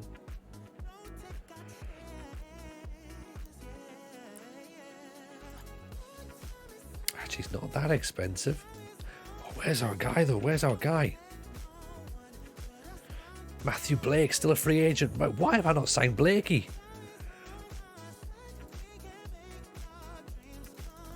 This guy's got Championship ability written all over him.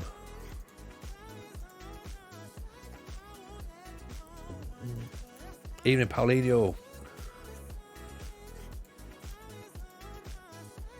In real life, Shimanga was on the verge of a championship move on deadline by the day, but failed his medical. Big Theo Bear. From St Johnston. 22-year-old Canadian. Okay, we like that. 6'4". We like that. We do like that.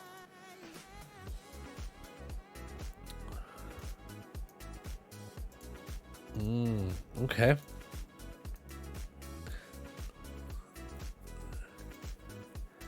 Michael Hector is still on a free transfer. Michael Hector is now at Blackburn, sadly. He was on a free.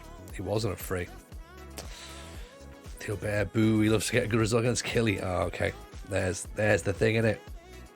Llama's straight in there going, no.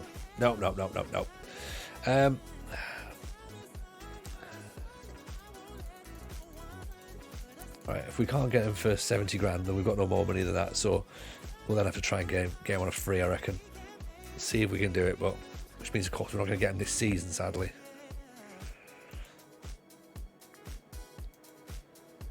But I can't believe we didn't think about Blakey. Virgil van Dijk.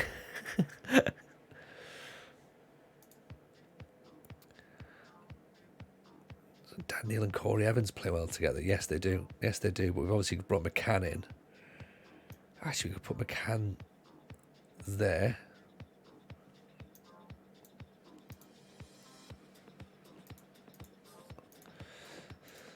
Instead of midfielder and attack, we can put Daniel there as the DLP. And then Bennett can be back out there for Roberts.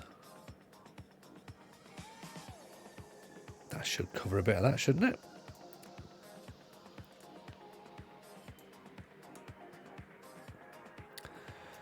I think so. And put Barr on the bench as well.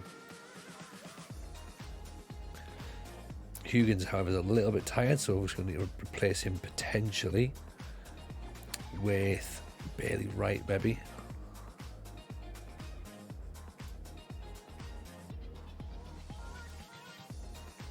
Embo can stay on the bench. Mishu's on there as well. Yeah. Right. That's the plan. Let's see. Come on then. We need to beat Rotherham. Pump those fists. I expect to win. No one's interested. Nobody's interested at all. Just like, yeah, whatever, Gaffer. We'll see. Rotherham in red, of course. Sunderland in blue. Change kit. Roberts goes down already. Tony, did you know Häcken won the Swedish league today? Did they? That's amazing. So in some sense, I've created that to happen, because they've never won the Swedish league before, have they? This will be the first time in their history, I'm guessing. Oh, they have, yeah. 4-0 win over Gothenburg. They've never won the title before. Ballard gets his goal. I love that. The home of Kim Kallström. Was it? I thought Djurgården was Kim Kallström's stomping ground. You never do the pumping fist, says Lulu Buster. I think I'm starting to learn that, to be honest. Yeah, you know what? Häcken seemed like the perfect setup for FM23 because it was fun, but really frustrating and difficult. Kirkin's been caught out. There's Ogbene. Great finish.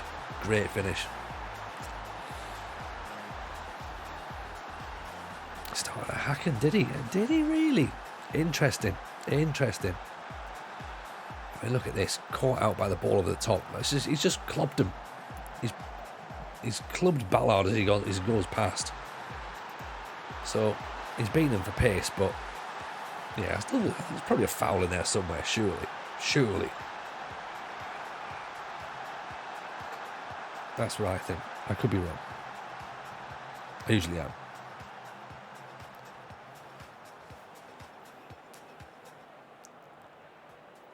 Evans, what a ball that is for Roberts. Oh, no one's getting there. Roberts fancies it again. Ooh. There was Kim Kallström and Kennedy Bakirio Barishoglu. Barishoglu, that's how you pronounce it. Sorry, I used to call it Barakoglu. It was Barishoglu. I remember the Football Manager Therapy Retro episode. Daniel Jemison gets his first goal. And there was some bloke called Zlatan. Never heard of this Zlatan bloke. Be interesting to see how he gets on in real life. Anyone? Any news? Only Dad? Did he play for long? Or Luachanko was a cracker. Ooh, there's a name I don't know. There's a name I don't recognise. Not that, of course, I'm saying that I would know all the names, but that's a name that's completely bypassed me there, Friendly Ghost. So that's a brand new one on me. He's still younger, is he? I think that's the problem in it when you got players like who sort of have been going forever, and then you go, they're still 34. Like, wow. Jeez. Don't quite know how that's happened, but well done. Good challenge by Jebison. He's lucky to stay on, actually. Kirkin. Balls up over the top. Jebison's away. Pull it back, Jebison. He's worked it for Kirkin, who has an effort. Just over the top, mind. So Evans is starting to tire. Huggins is starting to tire. So let's get Huggins off for Bailey Wright. And let's get Evans for Abdullah Bar. So everyone back fully fit now. Tommy Svindal last. And I remember him on Champ Manager. Yes. Of course we do. He replaced me at odds in Football Manager when I left. Club legend. In fact, there was talk. We were trying to get him on FMT with all the work we do with Odd. We were like, do you reckon Tommy will do it? And they were like, maybe. We'll see if we can get him on. So at some point next year, we need to try and resurrect some Scandal football, because obviously their season will be coming to a close relatively shortly. So see if we can get Tommy Spindle on. Roberts with the corner, headed away. LS pulls it back out. Paddy Roberts. Bailey Wright tees it up to the back post. There's Ballard. Yes. Swedish heroes Karlström, Farnerud, Chanko. Farnerud was brilliant. Alexander Farnerud. Didn't he have, and he had his brothers, or Pontus Farnerud as well, I believe. And here's a guy, here's a player. I don't know if you remember this guy, right? But this was definitely a player at Malmo. He was the same era as Zlatan. There's a guy called Labinor Harbutsi. I think he was 15 or something when he first started. And I remember getting him in, and he was brilliant. He was brilliant. Like, oh, what? Not the guy that Harbutsi, is he? Oh, that's stopped me dead in my tracks, hasn't it? Left winger. Oh shit. Hang on, I'm gonna have to Google this now, aren't I?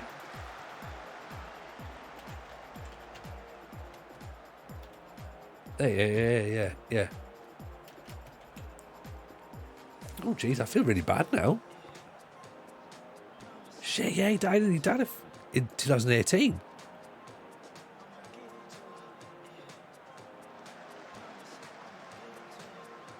Yeah, okay, so Feyenoord, then Malmo. Yeah, Malmo was where I remember him from.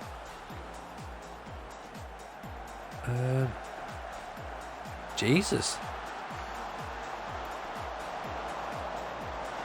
Okay, then. Right, well, maybe we'll not mention Labino Harbutz. Like, Harbutz, he was brilliant. You know what? Let's let his memory live on. Actually, he was a wonderful player. So, bless him. I didn't expect that. I was like, you know what? There's part of me thinking, like, no one's gonna remember. I thought it was only me that actually remembered him in the first place. I was like, I'm sure he's in my game.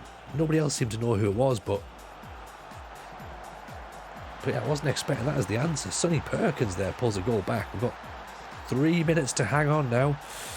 Oh dear, Nicholas Alexander was amazing. It was amazing, Lama. Doing a Swedish save when the game comes out, says into the Fox. Any recommendations? Seriously, any of them.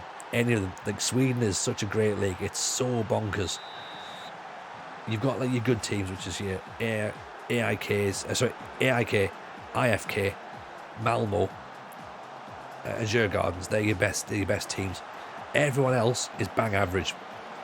So Häcken have just won the league tonight, according to Rogi and obviously and Twitter. They shouldn't win the league. That's the equivalent of Leicester winning it, essentially. And you've got to be kidding me. How is it 3-3?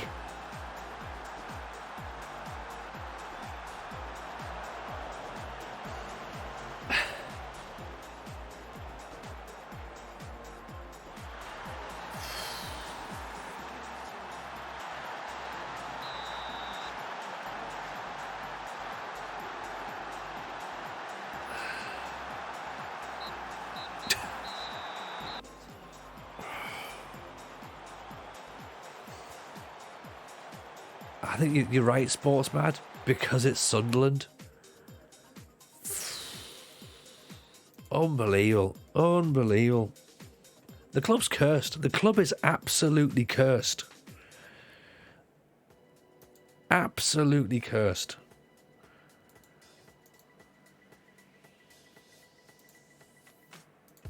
Like, how is that even a thing? Like,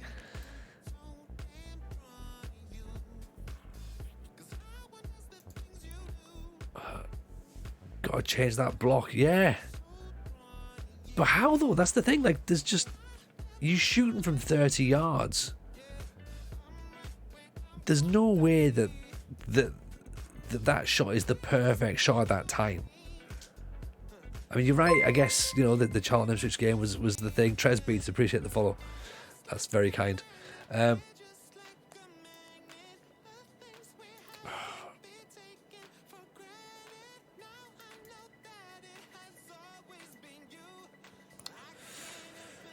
Oh, unbelievable. I mean, don't get me wrong, it's a great strike. It's a brilliant strike, but there's no way he could do that again if he tried. Absolutely no way. Where's he on loan? On loan from Leeds. Sonny Perkins, if that is in fact your real name. I've got no reason to doubt it's not. Unbelievable. This game, man. This game. I feel like I'm starting to turn into RDF now. Just getting stressed at it, right? He's not going to sign. Let's try and bring him in on a free then. Okay. Can we have any wages at all? Can we nudge that down? Can that go up to 5?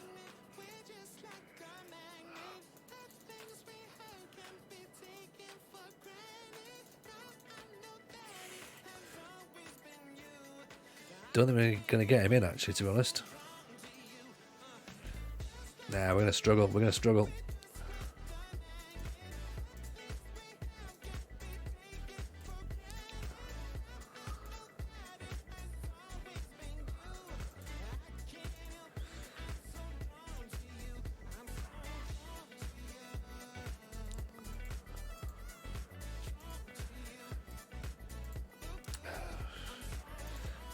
Have to walk away for now. Walk away for now.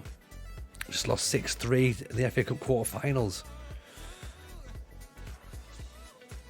Great, we play Millwall next. Excellent. That's going to be fun. They're going to park the bus, are they? Right. Well, we're not going to attack. This is the problem. We know this before, right? We've done this before. We've tried to attack at teams. Keep an eye on him. He goes for a free into season 1. Julian noted friendly ghost. Oh. Absolute madness. Absolute madness. But you say there though, Dad Gamer, right? We've got to change the block. What do we actually do at that point though? Like seriously, what? Like, do we go? I suppose technically we should have gone low block. We shouldn't have been talking, is the problem. This is what I'm noticing as well, by the way. I know we've said that you have to physically engage with the game. Streaming wise, for streaming, that makes it quite tricky because we obviously like to talk, don't we? And we like to try and like have a bit of a chat.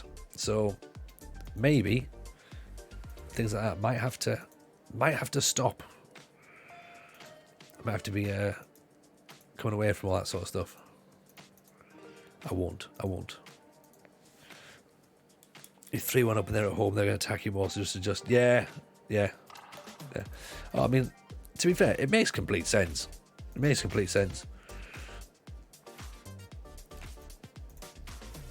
But this is what we mean about, like, how that momentum shift switches so quickly.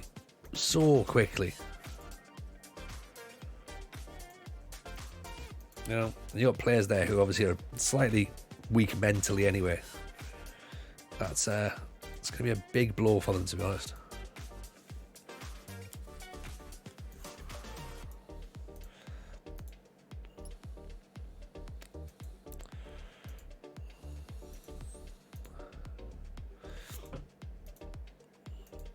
So yeah, just another one of those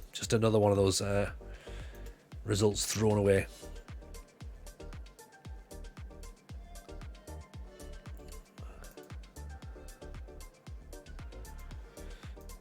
Right, Huggins can have some time in the first team. If he does well enough, he'll be in. Transfer window is going to close today. I don't think we're going to get anybody in, actually. To be honest, I think we're going to be stuck with what we've got now. Basically because of the fact that I've not seen anybody jump out at us, you know, who can come in and play in the team, or anyone who's sort of like better than what we've got.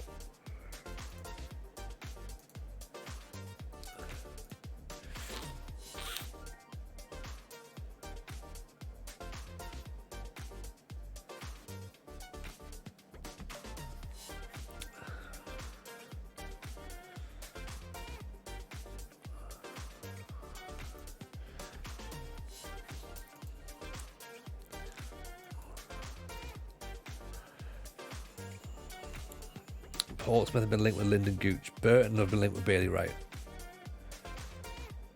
We've not been linked with anybody, apparently.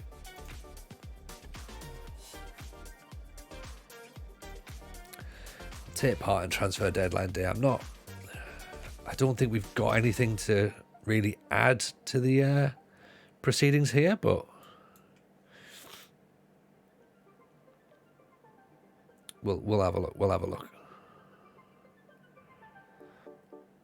Max Aarons to Real Madrid, and I've just seen that. Yeah, I mean,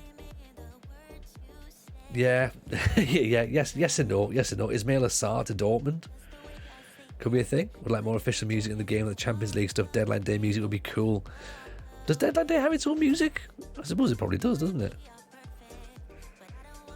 Nahki Wells has been released. 32.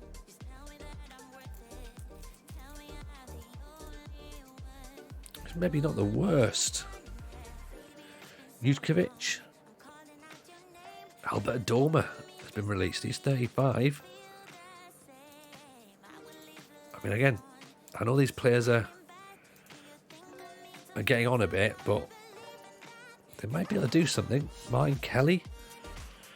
32. Tom Rogic. What's happening there? Nice transfer listed. Yeah, the Harry Redknapp in the car's the thing, isn't it? Andy Cannon. Alright, let's see what's going on. We'll try and get some players in for these for trials and see what's what. Lyndon Gooch has submitted a transfer request. I'd rather not sell him, but if he has to go, he has to go, doesn't he? Eli Campbell.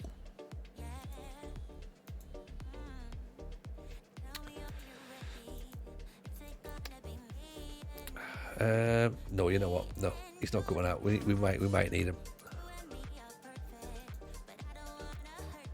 What would this game be like if FM had ever had a single license? I think it would still be fine. I think people would just find the ways around changing their names, wouldn't they? Like so.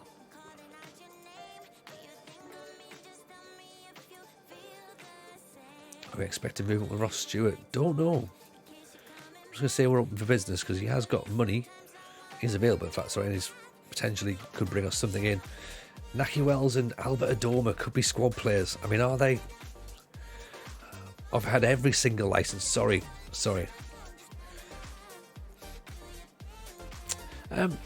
we were talking about this. We were talking about this on the pod before we started recording the other day. Like, I like it. I like the fact that it's sort of like a thing with the licenses, but Steve wasn't. Producer Steve wasn't a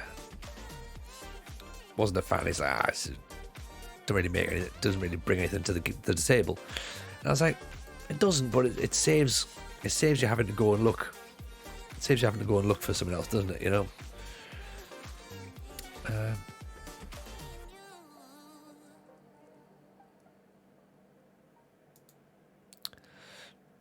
There you go. Appreciate you, Rogie. Why is the Brazilian team so weird? Not in the right colours for teams. Again, it's down to licensing. So the same reason that there's no J League at all. We'd love a bit of J League. We'd love some Japanese league, but it's just not happening. Caden Clark. We have no options on his wages.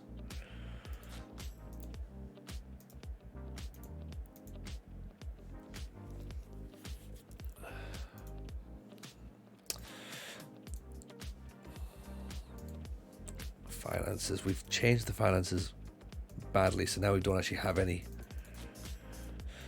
I'm not even entirely sure. I'm not entirely sure we're going to be able to get a Dormer or Naki Wells in.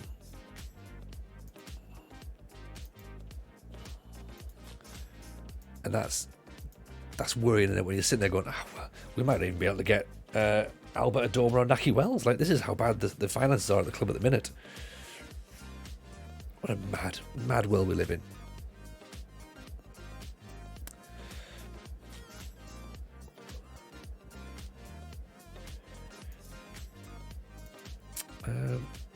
Is there anything we can do in defence, possibly?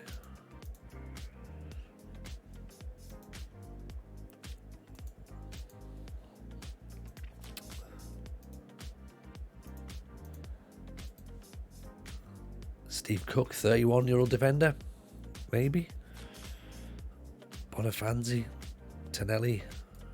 I mean, to be fair, all we're doing is we're just clicking buttons. We've got no real plan as to who we want. So I almost feel as though if we haven't got a plan, we shouldn't really be buying anybody. Hutchinson's transfer listed. We can't get him on loan. Too expensive. Boo.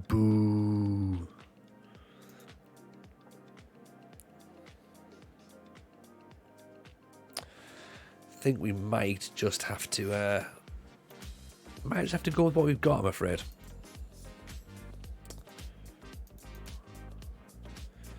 Crawley want Albert Adoma.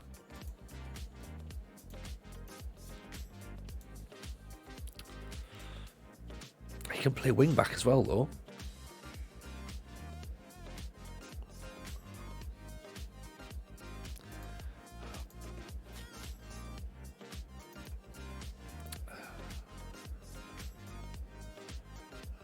Is Albert Adoma a bad idea? He's 35. He can cross. His tackling's average.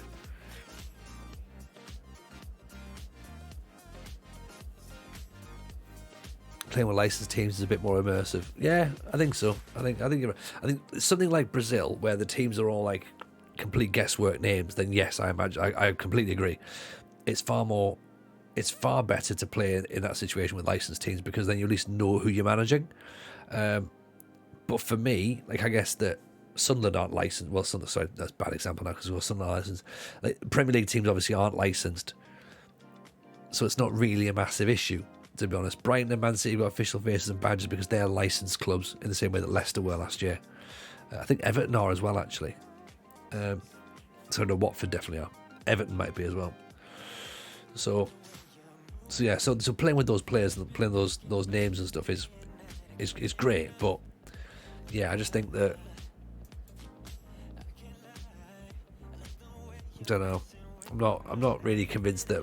I guess, like, you know, yeah, unless it's something massive like the Brazilian leagues where all the names are different, then yeah, that's fine for me. I don't mind it. Yeah, Leicester got FM sponsorships all around the stadium. Yeah, that's right. That's right.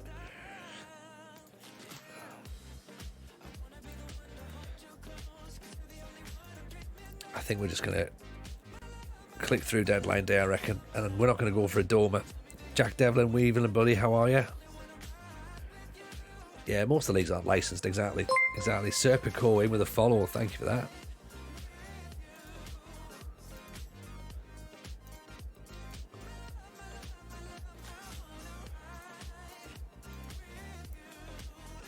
I mean, look, you know, I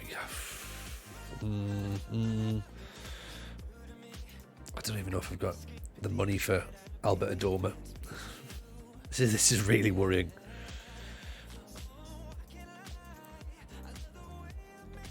We could potentially bring him in. Maybe. Uncle Albert could be a thing. It's Naki Wells. He's 32. Niall Egan, welcome in as well. Appreciate the follow. 24 grand? Naki Wells is having a laugh, isn't he? Have we announced our full save for the full release yet? Yes, we have, Niall, and it is quite frankly stupid. It is the British Steel Challenge. So we've got we're going to be going hell for leather on that one. That's 32 trophies to win. And I guess if you've been part of this stream, even for just a second, you will know that sounds like a challenge that we probably won't complete. But you know, it's one of those. We'll give it a go. We'll see what we can do. The idea is 32 trophies to win throughout the course of the save. So it's going to be our only save this year, I think is fair to say.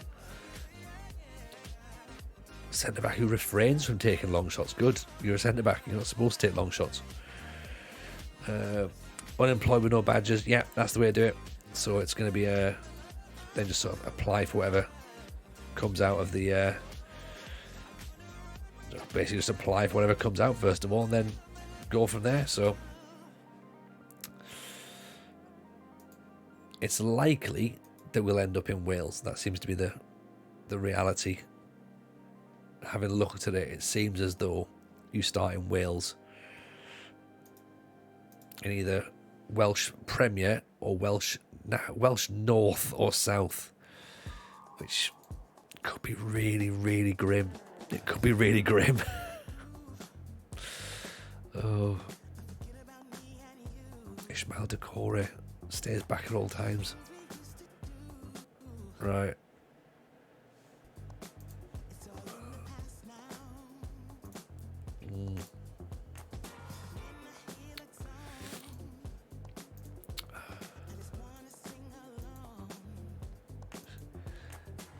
Part of me likes the fact that we have released Ricardo Quaresma to potentially bring in Albert Adoma as a bit of youthfulness.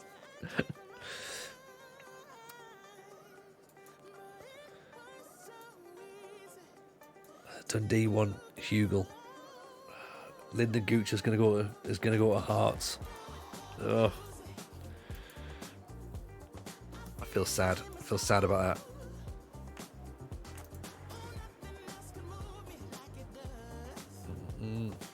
Evening, Smacks. How are you? Welcome in. Appreciate you being here. Oh, Gooch has turned down Hearts. Interesting. He wants to stay. That could be. It's good for us, I guess. Testing the waters with a deal. I mean, we're not going to be getting anything just yet. Kean Ashford, what are you saying? He's looking around, isn't he? You know what? I don't think we're buying anyone. I think we're just going to go with what we got, and then we're just going to have to hope that what we've got is enough. Adoma's gone to Crawley, that's fine.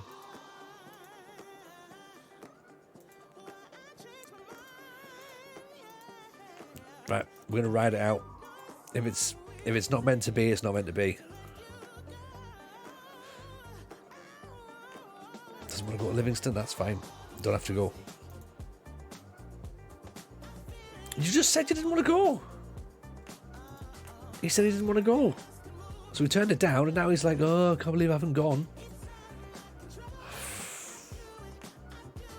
Footballers, man. Footballers are dicks, aren't they?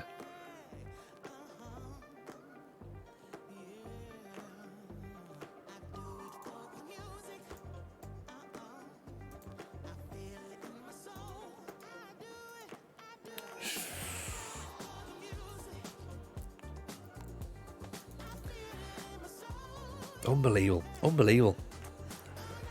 Right. Jack Diamond can come back in. We brought him back in. He's like a new signing. That's the cliche. Let's just say that. He's like a brand new signing. Plus, of course, we've got players who are injured. They might come back as well, so that might be good also, but we'll have to see. We'll have to see.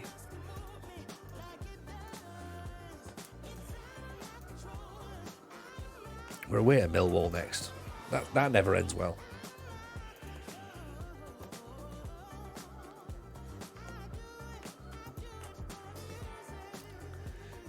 Job satisfaction is stable. Concerned by the negative impact the wing play style has had in recent matches, and particularly concerned with the number of goals conceded. I mean, yeah, we are too, to be honest. Fans not very happy about the on the pitch results. However, overall, rather chuffed. So it's an interesting one, isn't it? They're pleased, but they're also devastated. It's life at Sunderland, to be honest. It's life at Sunderland. Happy but sad. Wouldn't have it any other way. Bounce of the night. If you need me, ping me in the Discord. Appreciate you, Rogie. Always a pleasure having you here. The fans do have a bit of an influence now, Jack. In fact, quite a lot on the beta.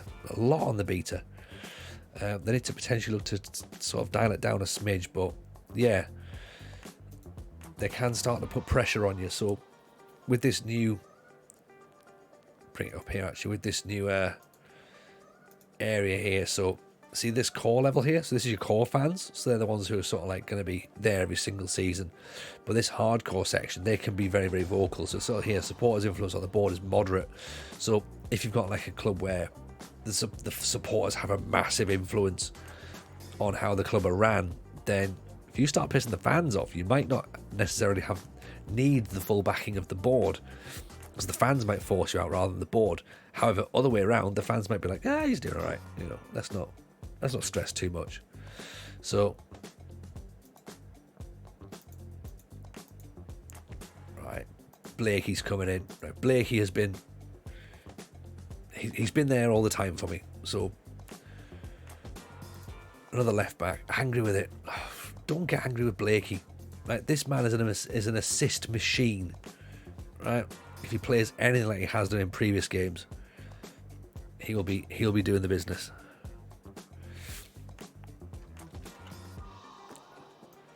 In fact, you know what? I'm even going to send this to a couple of people and I'm going to say, why are these pricks angry?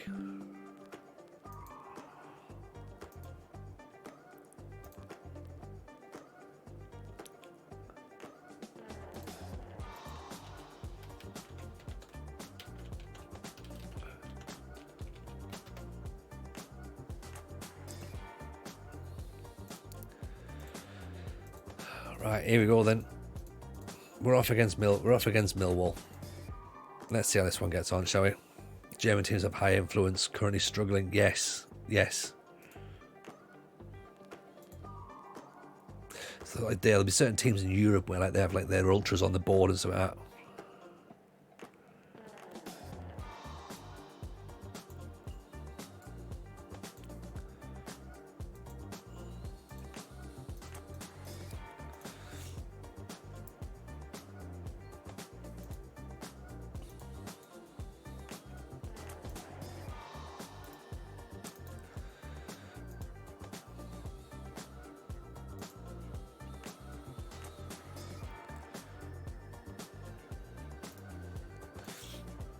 Game broke my heart yesterday. Rangers saved last match against Celtic, same points, 5-4 for Celtic. They scored in the 93rd minute. That's gonna hurt. That is gonna hurt. There's nothing you can say about that either. You're just gonna be like, ooh. title race. Yeah. I was gonna say I would presume that was the title race. Put Mishu in there. You know, is Mishu the guy for a fight and a battle? I don't think he is. Maybe Bar is though. He's not either, is he? It's gonna have to be Corey Evans. Corey Evans is gonna have to stay in there as well. Right. Here we go then. Same team again. Do you have any idea on how to use the data hub effectively? I can see the data, but I don't know how to tweak my tactic to perform better. I guess what you need to do is you look at it, and it gives you certain things you can spot. So I suppose, like, if for example you're really low at crosses, like your crosses are you don't, like, you cross lots but you're ineffective. So of course, first of all, then you need to look at getting better crosses of the ball. Maybe your defense is what they call busy, so clearly needs to be pushing up a little bit higher, try and keep the ball away from that defensive third, particularly if you've got weaker players as well. Look at the individual player metrics as well, so break out from just the team metrics, go into the player focus metric. Then you can see for the actual sort of defenders with aerial ability, defenders with tackling, that sort of stuff as well. It's quiet but very leaky, right? So it's a concentration issue that really is what you need to do. So if you're not really giving up many chances, essentially, it just seems to be a concentration issue where they're letting those goals in. Oh, Jack Clark nearly with the goal. Jefferson did fantastic, by the way, charging there out in that second half in the counter attack there. Clark's got a knock now, has he? That's not going to help. Dan Neal gives the ball away. Bad position to give the ball away as well, to be honest. Need a central defender, left-sided. Ball right-sided one by accident. 0 left-siders. Fans disgracing you. So the stop tactic seems to have changed, yes, and good, to be honest. Good, John Lee. Some out-the-box stuff doesn't seem to work as well, but I think it's because, as I say, I think it's because you've got to really sort of like pay attention with it. You need to be sort of aware that things will change any minute. Let's push McCann in there. I mean, Jack Clark's carrying an injury, so I might have to move him, but yeah, I've just moved Clark up a little bit. McCann up, sorry. They've still got that DM there. Target forward, so 2 defenders are going to go up against that. Can't play out of position, right? I can just pull him back down, then make him maybe an AP.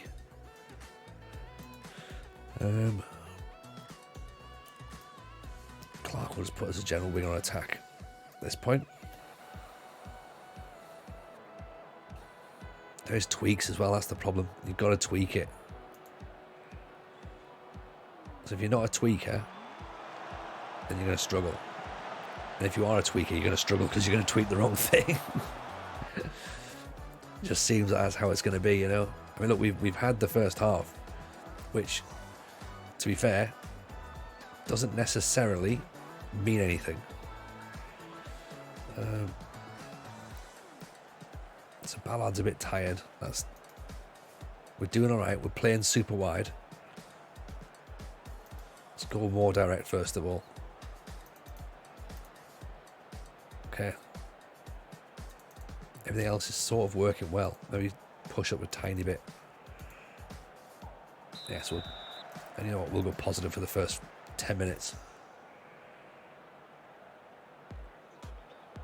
Clark picks the ball up, gives it away. Might have to counter press as well rather than. The thing as well, I don't want to give them too many instructions because I just want to kind of let them play their own football. At this point, Jefferson gets a corner.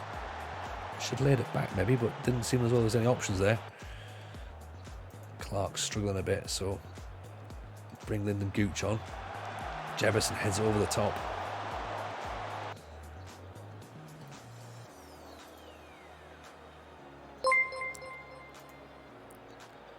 Let's put Roberts on wing attack. Gooch can go on on support. Gives the ball away. Bear in mind, Gooch was the issue in the Middlesbrough game, actually, so I'd be concerned if he causes another issue. Back inside to Aless. Might have to tweak this positive mentality as well. Don't want to get caught out again. What kits are those behind me? So we'll go through in a second. So the white one just here. That's for the FC United against Suicide. It's a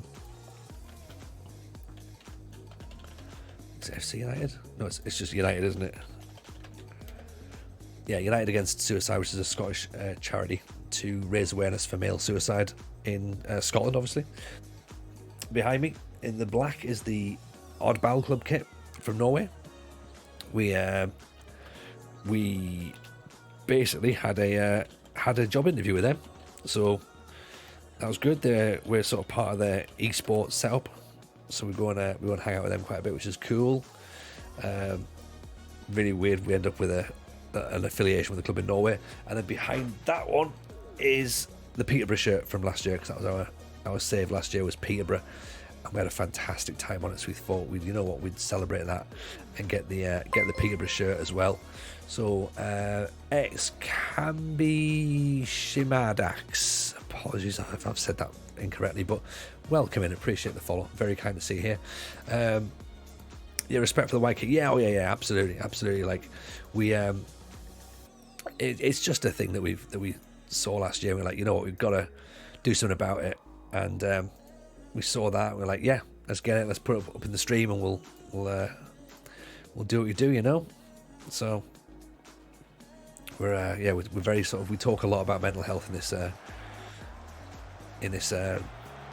setup here. So we thought when we saw that, we're like, right, yeah, we've got to get on it, show our allegiance to that. So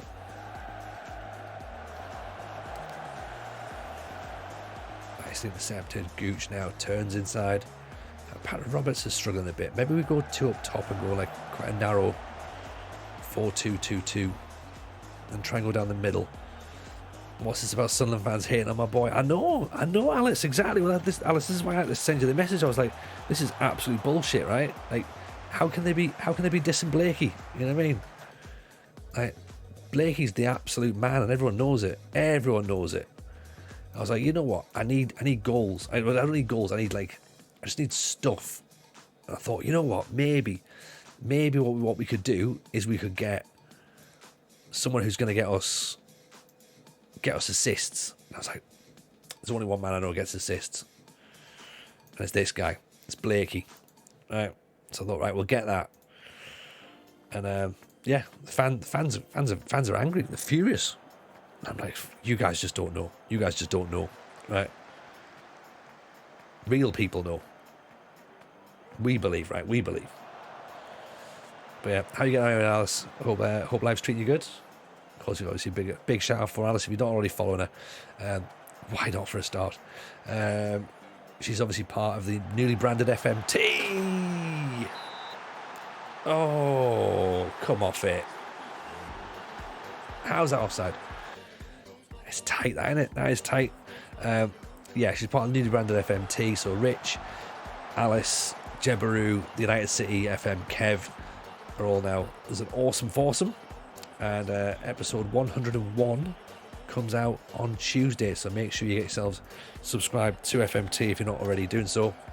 Alice Sims pops it back in, and Jefferson!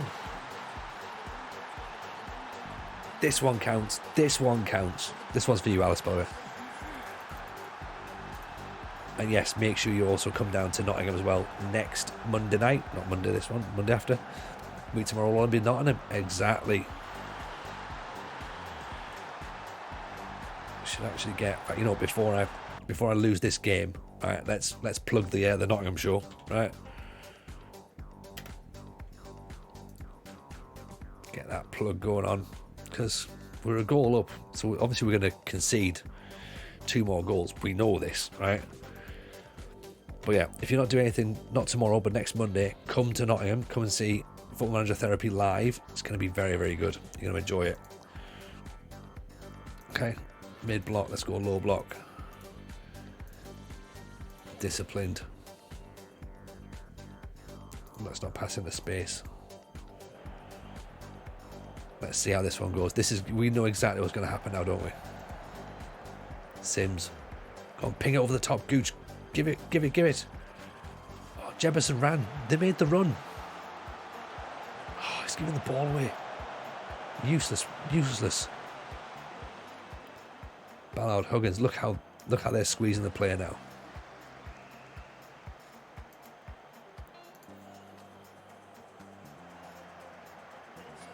Huggins goes for it. Plays down McCann. Pulls it back. Get in. We might get a point. Now. 2-0 with 5 minutes to go. There's still injury time to play. Normally we know how this one pans out, but fingers crossed. Beautiful scene so far. Jefferson getting the goals. He's finally starting to sort of like feel as though he's settling in. There he goes again. He's away. He's having a great time. Look at him. No one's going to catch him. Great run. I thought Corey Evans was going to smash that in from distance there.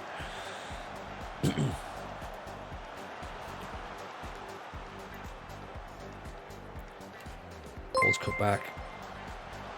Oof. Evening on, furious, my word. 13 months, appreciate you, brother. Thank you for coming in. Appreciate the support. 13 months worth of subs. Nice clearance, just everybody back now. Get in. We've done it. As I say, I feel like if ever we do anything in this game, it's by fluke rather than anything else.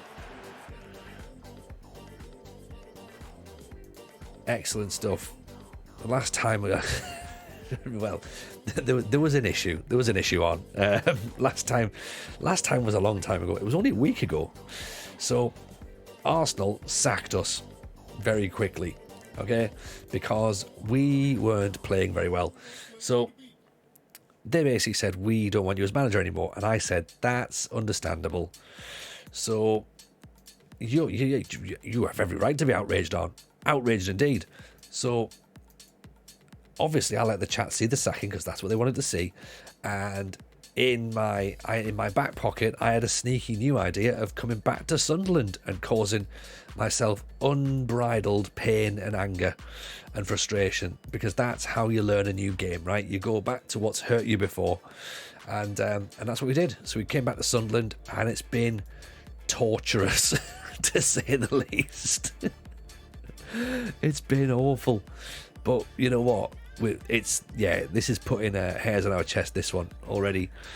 So it's not easy. It's not easy, this new game, like not easy at all. In fact, is Embo? Let's take Embo off there. Oh, he's one of our better players on the bench, though.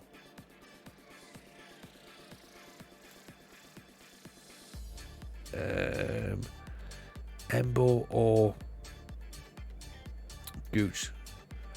Let's take Gooch off. Blakey's unregistered, right? Let's get Blakey. Alice, you're still in the chat, by the way, because if you are, we can show you.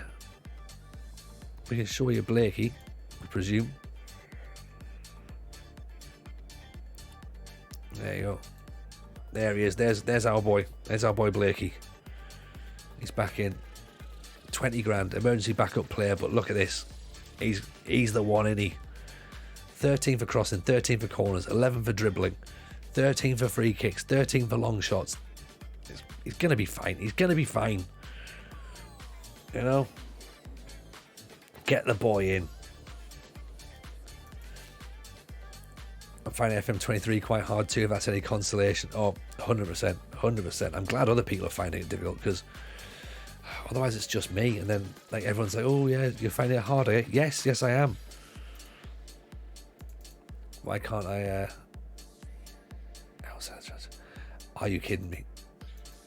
Don't tell me that I can't play him. Don't tell me. FM21, 22 tactic has been nerfed. Again, this is the thing, like loads of stuff doesn't seem to work. Loads of stuff. would have been United on the beta, so it not been too hard. Willie Caballero, 41 years old. I mean, to be fair, we've got quite a bit of stuff that isn't working, which is understandable, but I am enjoying, and you know, because you know me, you know, like I'm a glutton for punishment, right? I'm enjoying the fact that it's difficult, because we're doing British Steel, and that's going to be like one of the worst things I've ever tried to put myself through. So it's going to be brutal. Try asymmetric, says Niall. Well, we've got an asymmetric tactic that works incredibly well in FM23, and it's what I use in PvP, so it probably would work in this match engine, because the match engine, I think, seems to like asymmetry.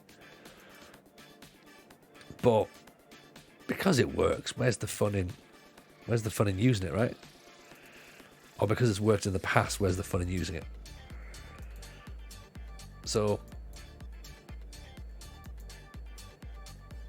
we'll maybe look to use it as we go further down the line. But as I say, I don't think there's going to be teams in like Cymru North or South that are going to be using asymmetric tactics. I might be wrong, because Alice might be using them, but I have a feeling that she's going to be doing 5-3-2.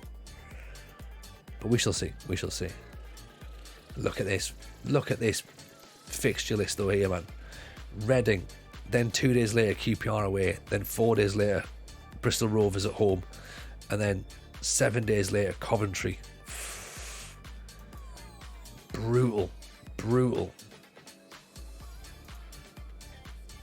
4-2-3 isn't going to work in Cymru South. Not at all, Alice. 4-4-2, right? 4-4-2 all the way. Playing the beaters just seems far too easy to concede goals. Yeah, I'd agree with that. I think it's definitely easy to concede goals. Yeah.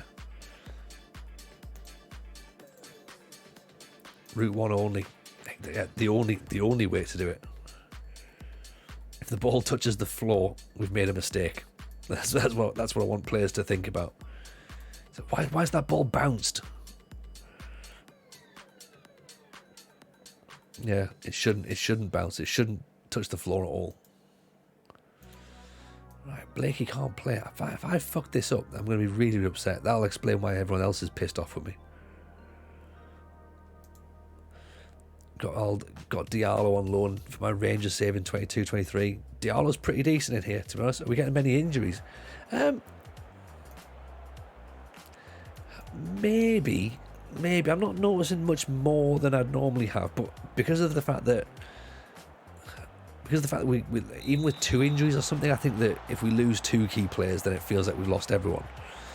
I just kind of put it down to the fact we're playing in the Championship and there's always going to be players getting injured. So yeah, I'm not saying it's maybe too much more than normal, but I could be wrong. I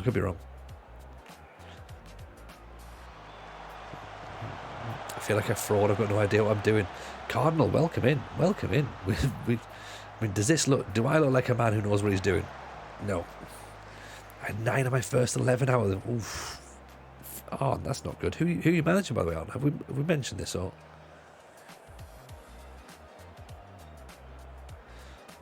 Only dad game, a 95th minute penalty winner against Sunderland away from home. Jack Clark pings it over the top. Or Everton. Yeah, they've always got 4 or 5 long-term injuries, yeah. Always. They start with 4 or 5. Roberts puts it in. I'm not sure old age is classed as an injury, but yes, I understand the sentiment.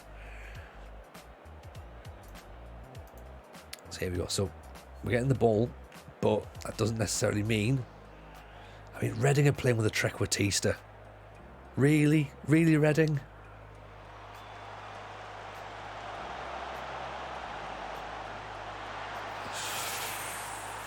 I shouldn't have said anything. I think it's Tom Ince who is the Trequartista as well. NS Unai is a class player, my save. Hat-trick after hat-tricks. Nice.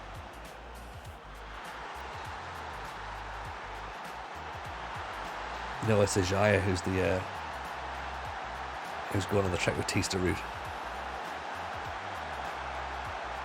Get Neil over the top. Clark's away. Nearly finishes. Nearly.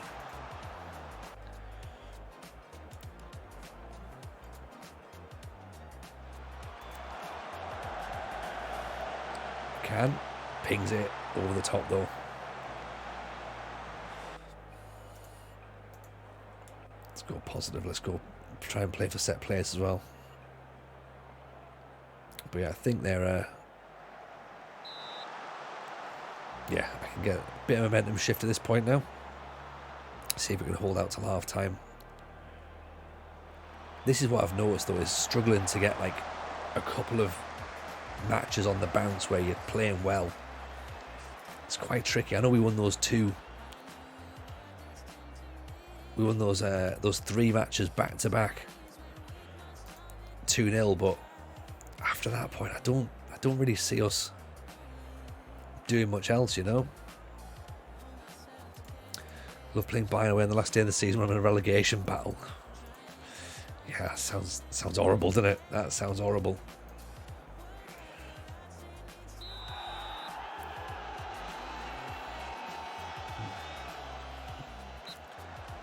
That's a foul from Kirkin, apparently. Even just little things like I can't really see where the issues are coming from, you know? I know that sounds silly, because I should be able to work it out, but both players going with the same ball there, that's a problem.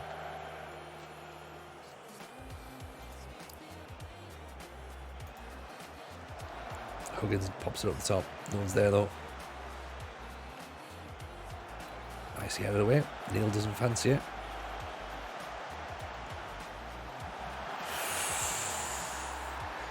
Right, so Dan Neil was the player at fault there. Refused to actually go in and press for the ball.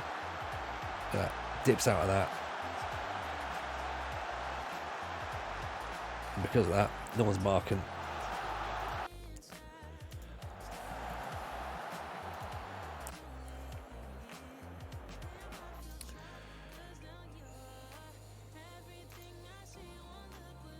Right. They've taken Mark Tyre off, haven't they?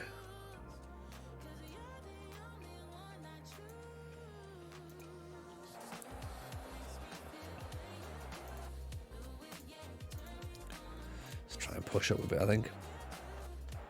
Not really much we can do now. We have to try and chase it. 2-0 down.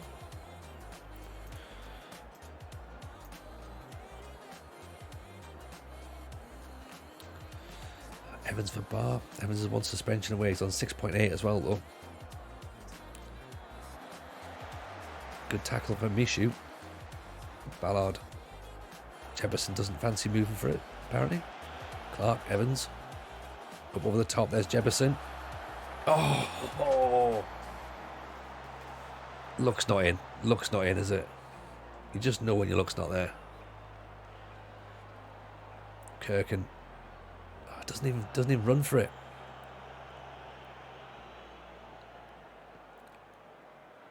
Lovely launches it.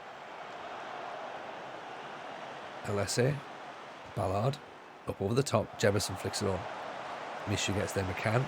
Here's Jefferson again. Okay, we're starting to get into it, but not quite sure. We're in the ascendancy now.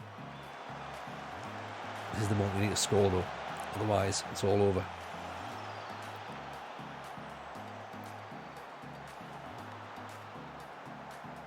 If they score from this, you know what? Let's make that change again. Right, we're going to do what we did last time. Okay.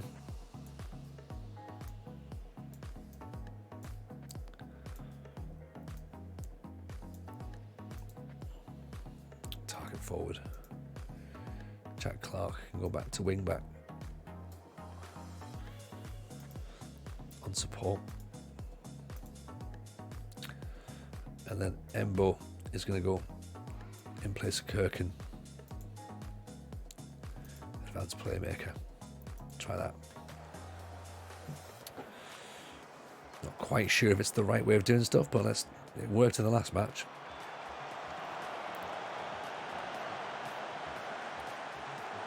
maybe we get rid of the overlaps as well.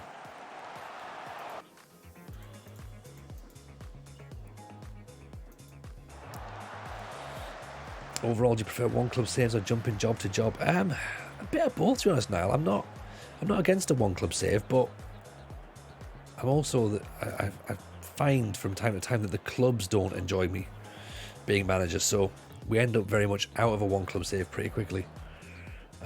So journeymans are kind of our thing. I think we're a journeyman manager really. So I think that's what we're going to be looking to do, obviously with British Steel. You know, if we can do stuff with one club while we're there and win loads of things, then that's brilliant. But if we don't, it's not a major problem. We can of course move around. So it's all about stories at the end of the day with Football Manager, isn't it? All about stories. If the stories are good, then you're all right. But if not, then you have to wait and see. Never had a journeyman. 15 years of playing the game. I get too attached to clubs. I get that. I get that. Board ratings dropped to an F. How about joining the FM23 sack list? Get it done, Furious. Get it done. Just lost again to Reading. Can't help but be a little bit disappointed. That was.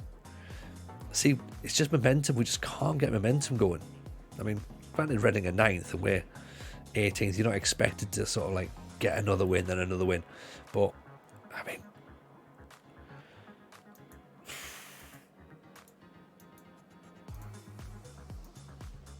Bristol City next, and then, is it Bristol City next? No, it's QPR next, sorry.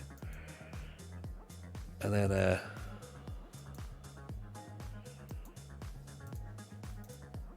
then Bristol City. So, Sims is facing a bit of crisis in it. Get yourself sorted. Get yourself sorted. Get more goals. Score more goals, stupid. Enjoy the journeyman saves, but always do a long-term save at the same time. Yeah, so this is the thing. So obviously I'm doing this right now with the British Steel going forward, but we are doing. So I'll continue Sunderland offline just to sort of like give it a couple of seasons or whatever, because we have started putting a bit on YouTube for it. So we'll do like a couple of seasons,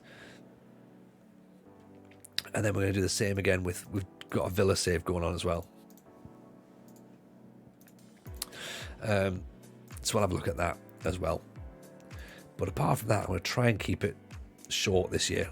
No extra saves or whatever. We're going to have one for the Athletic, which we'll announce in the next few weeks, and that'll be cool. But I hope Sunderland and Villa will be done by that point, so it'll just then focus on the 2 saves, so British Steel and then whatever the Athletic is as well. So right, they're going to have this Brazil box, so we're going to have to try and go wide because they're going to only come through the middle, unless we of course match them in the middle.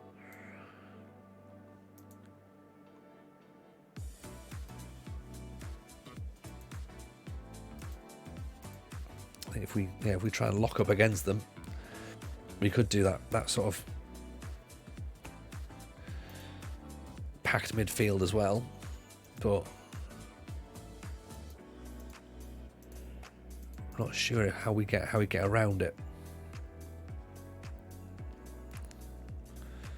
So if we've got players who are tired, so Alessia is tired. Danny Bath looks knackered. Ryan Bennett, I mean, he's a bit of a liability. We've only lost whenever he's played, so in he goes. Corey Evans is already in booking, but Abdullah Barr's tired, despite the fact he didn't play. Embo Mishu, maybe? Mishu could go in there. Jack Clark we could take out. Put Embo in. Put Gooch in, actually, for Clark. Diallo's back on the bench. Should be good. Jefferson up top. Let's swap Jefferson and Sims. Actually, Jefferson looks a little bit more potent, doesn't he? I'll go with Ross.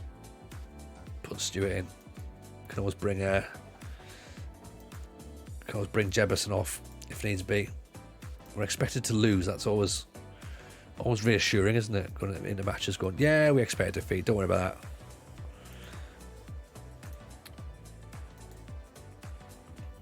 So Dan Neal and Mishu were expecting to do some bits and pieces here. Defensive midfielder, yeah, cool. I'm going to put Daniel actually to win the ball this time. I know we want a double pivot, but let's make him as a playmaker on support. Hoping to get new ideas all the time. Hoping to stick to one this time. Well, this is the thing. This is also the thing, isn't it? You get ideas and it's like, oh, that's a good idea. Oh, that's a good idea. Oh, let's maybe change this one. So we'll have to say, yes, Mr. Owens. Yes, Mr. Owens. How are you, my man? Big shout, of course, to Rich Owens, the head honcho of FMT, Football Manager Therapy. I've had Alison already in the chat, so do go and give some love to Rich. If you're not already following Rich, why not go and drop a follow on right now? Do it. Rich is absolutely one of the good guys. Absolutely one of the good guys. How are you, boss? Are you well? By all accounts, chat, from what I've heard, unofficially, if you've enjoyed episode 100 of Football Manager Therapy, episode 101 is even better. Not my words, the words of Rich Owens, who's the host of said podcast. And he wouldn't tell me if it was bad. He'll only tell me if it's good. Actually, he would tell me if it's bad, but it's not good and bad.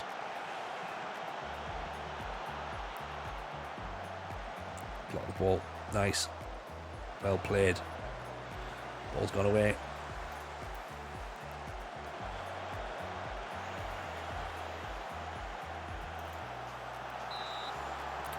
A winger, let's go wide midfielder. Yeah, that's fine. Keep him as a winger on support. Gooch can't really get up and about. He's not got the legs. We have to play for a draw here. But yeah, glad to hear life's treating you well though, buddy. So far, 8 minutes in, they're already recommended we make a substitution. That's brilliant. Oops. Bennett apparently with a bit of a gash on his leg.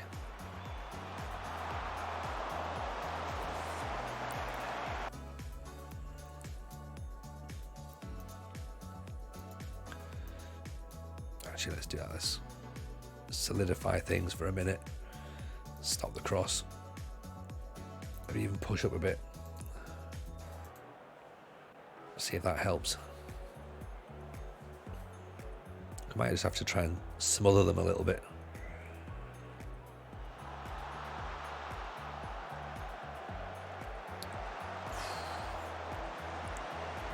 Just about. Getting the ball clear. I spent the evening getting episode 101 ready for Patreon tomorrow. Ooh. Look forward to it. Look forward to hearing it. I'm recovering from Seth Party, yes. Oh, very nice, very nice. I've seen as well that FMT100 is on YouTube now as well, so that's exciting.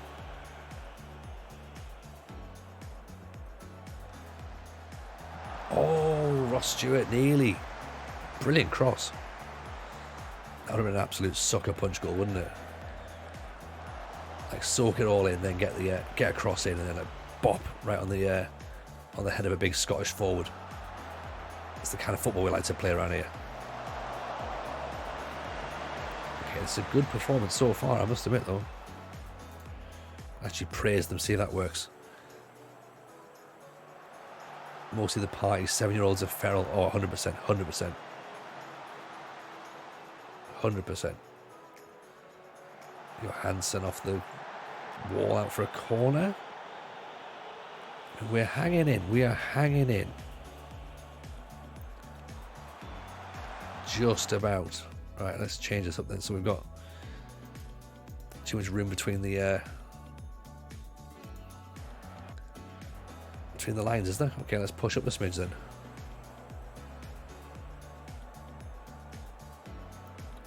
Let's see what they can do. We don't need to be. Thing is, we don't need to be attacking. That's the problem. We do need to look solid. That's what happens when we push up. Get caught out. Ballard, of course, is tiring. Bennett's not having a great time, as he tends not to do. Right, we're playing well. Ballard's going to have to come off, though. He's knackered. Andre Wisdom's going to go in at the back. I mean, this is... I don't know if this is a good idea, but it's what's happening.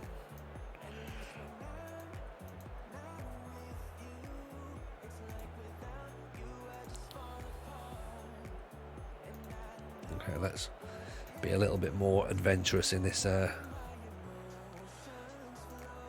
in this second half, shall we?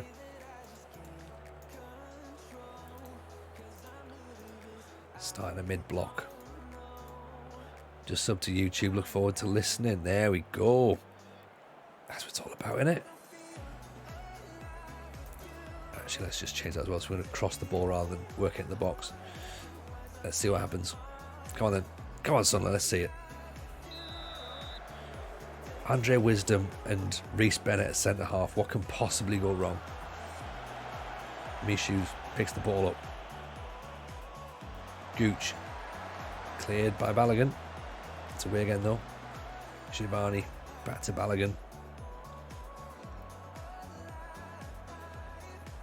The thing is, we want to press the issue, but at the same time we want to kind of hold our shape because we don't want to be allowing ourselves to get caught on the counter-attack. Nice tackle, Patrick Roberts. That's what we're talking about. Mishu, McCann gives the ball away. We're literally like shooting ourselves in the foot, aren't we?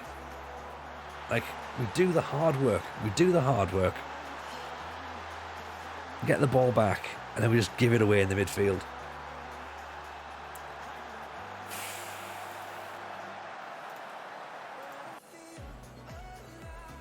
Unbelievable.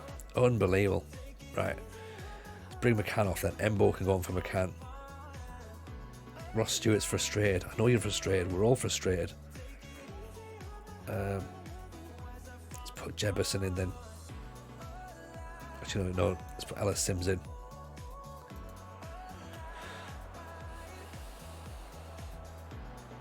Oh, you've won the league. Excellent. Well done, Skamaz. Congratulations.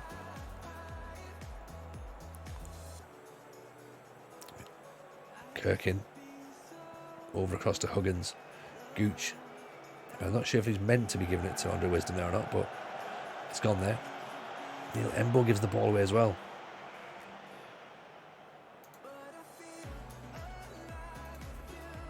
Ball's over the top. Roberts. Right, Roberts is struggling a bit. Maybe get Diallo on there now.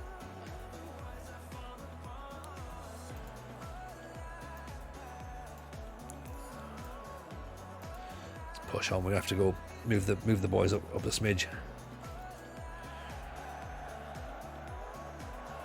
Here's Mishu. Gooch.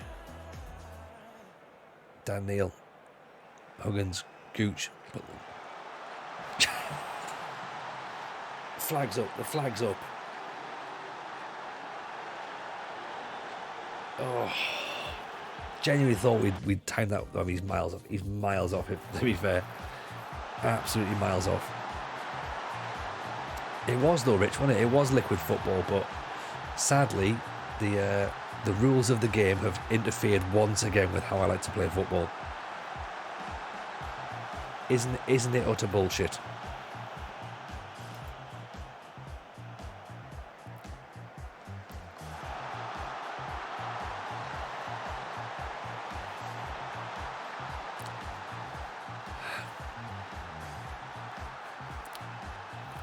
What now? What now? What do we do now?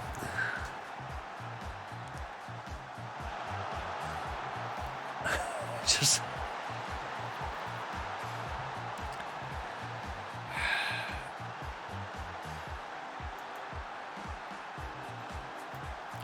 I've got no idea now. Genuinely no idea. Can't believe that. We've gone from pulling it back perfectly, being like, yes, this is how we're supposed to do it. Granted, yes, he is miles offside, but still, it's a sign of positivity then. Seconds later, 2-0 down. Bloody Sunderland. Genuinely, the club is cursed. Genuinely.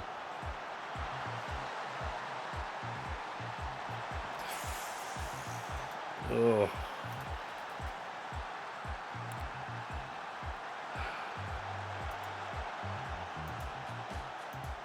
I just don't know. Fucking hell.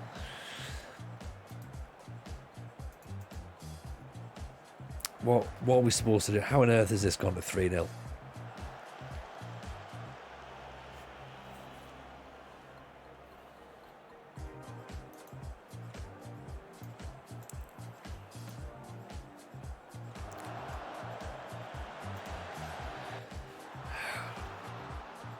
Furious, absolutely furious. I mean, yes, fine, we've been completely outplayed, but still.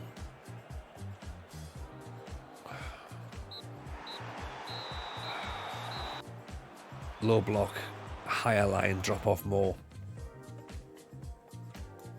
Yeah. I just think it's one of those things, isn't it? It's like you're playing a team who's up near the top. Like we've had matches where we've won like really, really important games. Like Blackburn, we completely drew them into us, hit them on the break, got the result that we needed. But sometimes it's just like if you're down at the bottom, luck's gonna go against you, and that's just part of football. Like maybe it's more realistic. Maybe that's the situation. Maybe you do think, right, okay, fine, it's just not going to work. You know, and you just got to kind of be like, okay with it, I suppose, really. Because football's meant to be difficult. It's meant to be difficult. You're not meant to be able to just turn up on the beater and win straight away. Because if you do, then like, what are you going to get? What are you going to get out of the game for the next 50 weeks? Do you know what I mean? Like, I don't mind the fact that we're struggling. I don't mind that at all. But I would like to have some idea of how I'm meant to play. Just I can't see how I'm meant to turn this around. It's crazy. It's absolutely crazy, this game. As we say, I think we can probably get this finished off. This season can probably get finished off in 2 streams. So that could be.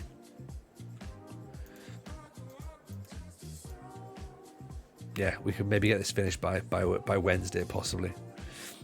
Sounds completely weird. Attempting to completely stop communicating with my players and attempt the silent treatment is working. Yeah, I'm willing to try anything at the minute on right now, because I mean, job's apparently secure. Supporters are pleased. I'll take that. I'll absolutely take that. But whether or not that's actually what they mean or not, I don't know. I've lost three in a row. I don't think it's the right tactic. But I don't know what is the right tactic, though. That's the problem. Dean Gripton, this is great. A struggle. You're going to love it when you stay up on match day 45. It'll all feel worth it. Then building the summer. Exactly, Dean. Exactly. This is 100% how we do stuff. You know? This is what I mean. I think it feels more realistic. I think that's how it's meant to play this year. Like, you don't want to be in the situation where you know what's coming and you know, like, oh, it'll be fine. Like, we can plug a tactic in and we're away. Like, it's not going to be that. And it shouldn't be. So, I'm all for it. I'm all for it. I'm all for a bit of grind. That's what we do around here. Finish the season on a run. Yeah, that sounds about right.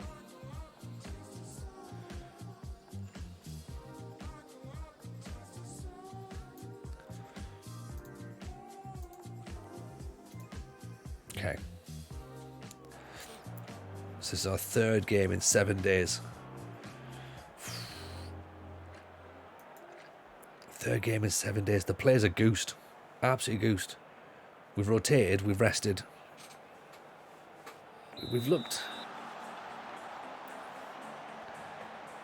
I'm trying to convince myself that we weren't as bad in that QPR game, but I think I'm just trying to sugarcoat the fact that we only really had 2 shots and 1 was offside. 3-0 probably was fair, but it just feels bad, you know? It feels bad. If you looked at the match momentum, we were not in the game at all.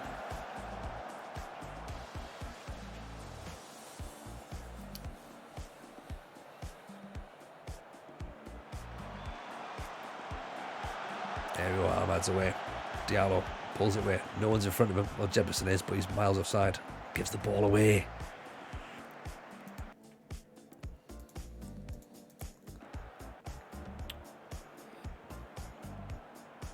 Let's try dribbling the ball. We don't seem to do that. Passing's not working for us. Let's try and dribble it. See if that's going to help. Gizmo Bob in League 2 with Crew had a young centre back for us to scout. Zach Williams. Ooh, okay. We'll keep our eyes on him then. Gizmo. Let's go positive. Encourage.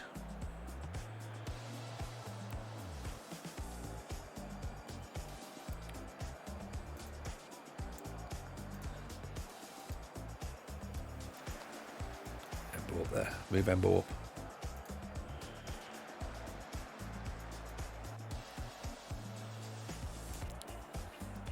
Can we get the ball? Can we get the ball? Dan Neil pings it up. Jefferson just runs away. Perry Roberts has an effort. Well held by Bentley. It's a bit more positive in it. I mean, positive is only one thing. Patterson launches it. Jefferson's not fancying challenging for that at all. Lost the ball. This is a goal. This is a goal. Told you. Evening, Keithy MC. How are you? Starting to spot the players the same as we did in the last match engine.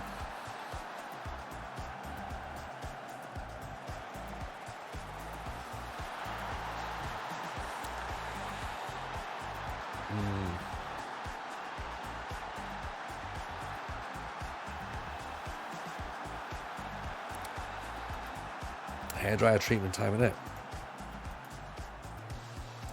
Long day with the kids while the clock's moving. Nice to finally get some streams and relaxing. Oh, mate, tell me about it. Those fucking clocks. Like, I'm sure it's to do with farming, but seriously, why? Like, why have we still got the clocks thing, man? It's knackered the boys up today. Royally. Yeah, we're the same. Up at 4:30 this morning. And then they didn't get to bed till probably gone 7. So in their world, they were up at 5:30 and gone to bed at 8-ish, which is still too late. It's still too early, really.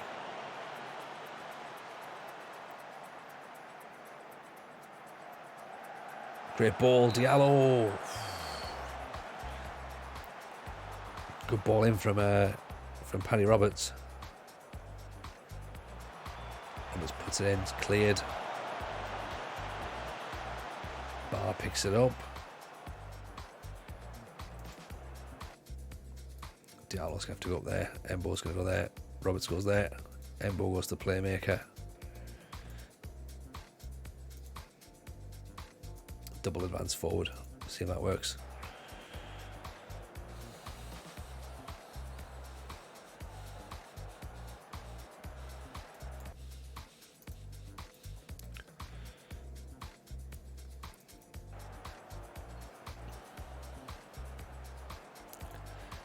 Bit of encouragement. How Sunderland's going still in the first season. We are still in the first season, Keith. Yeah, we're still. Oh, for God's sake.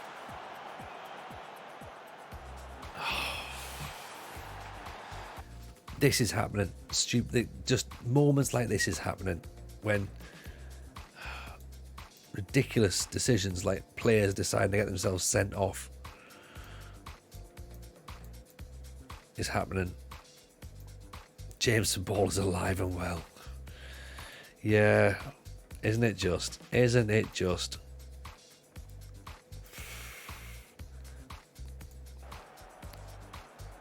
I don't know. I don't know what to suggest now, chat. It's just, this is, you shouldn't have asked.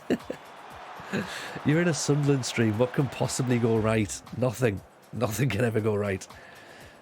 I've said this earlier on tonight, so apologies for those who've been in for the full whack and are going to hear me say it again, but a view from the touchline. Okay, the Cleon, former blogger, right? He wrote a tweet out today saying, describe Football Manager 23 as a biscuit. And I've described it as a biscotti. Hard, and the only time you feel as you're making any headway is... I've described it as hard, and the only time you feel as though you're making any headway is either by accident or by absolute stubbornness. And I think that's just finished. That just solves that perfect, doesn't it?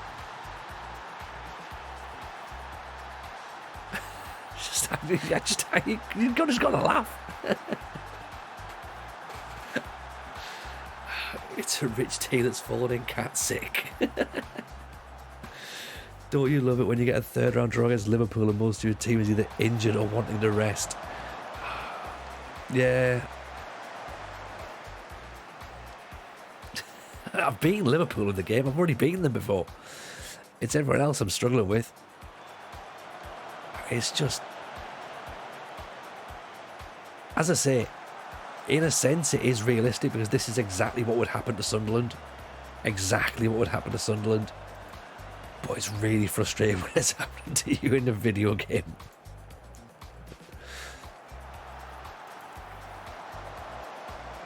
Just...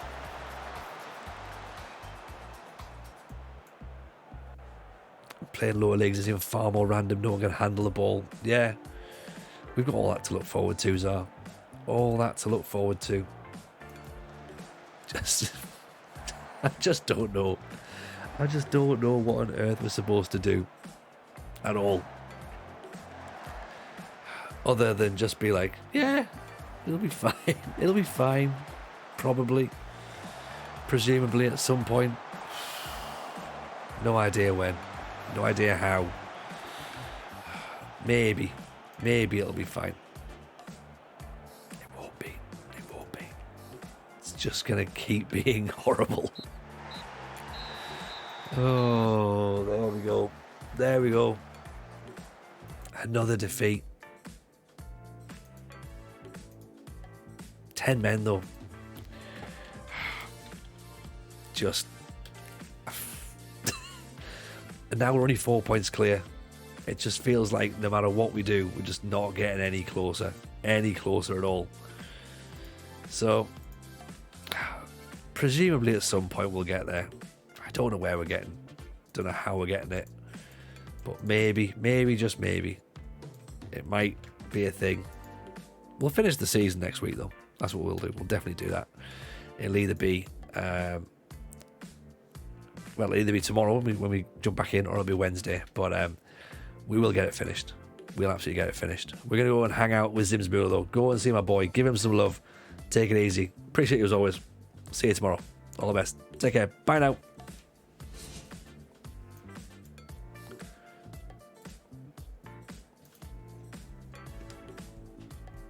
Man, I'm running up the FIFA tunes right now, boys. Man, I'm running up the FIFA tunes still.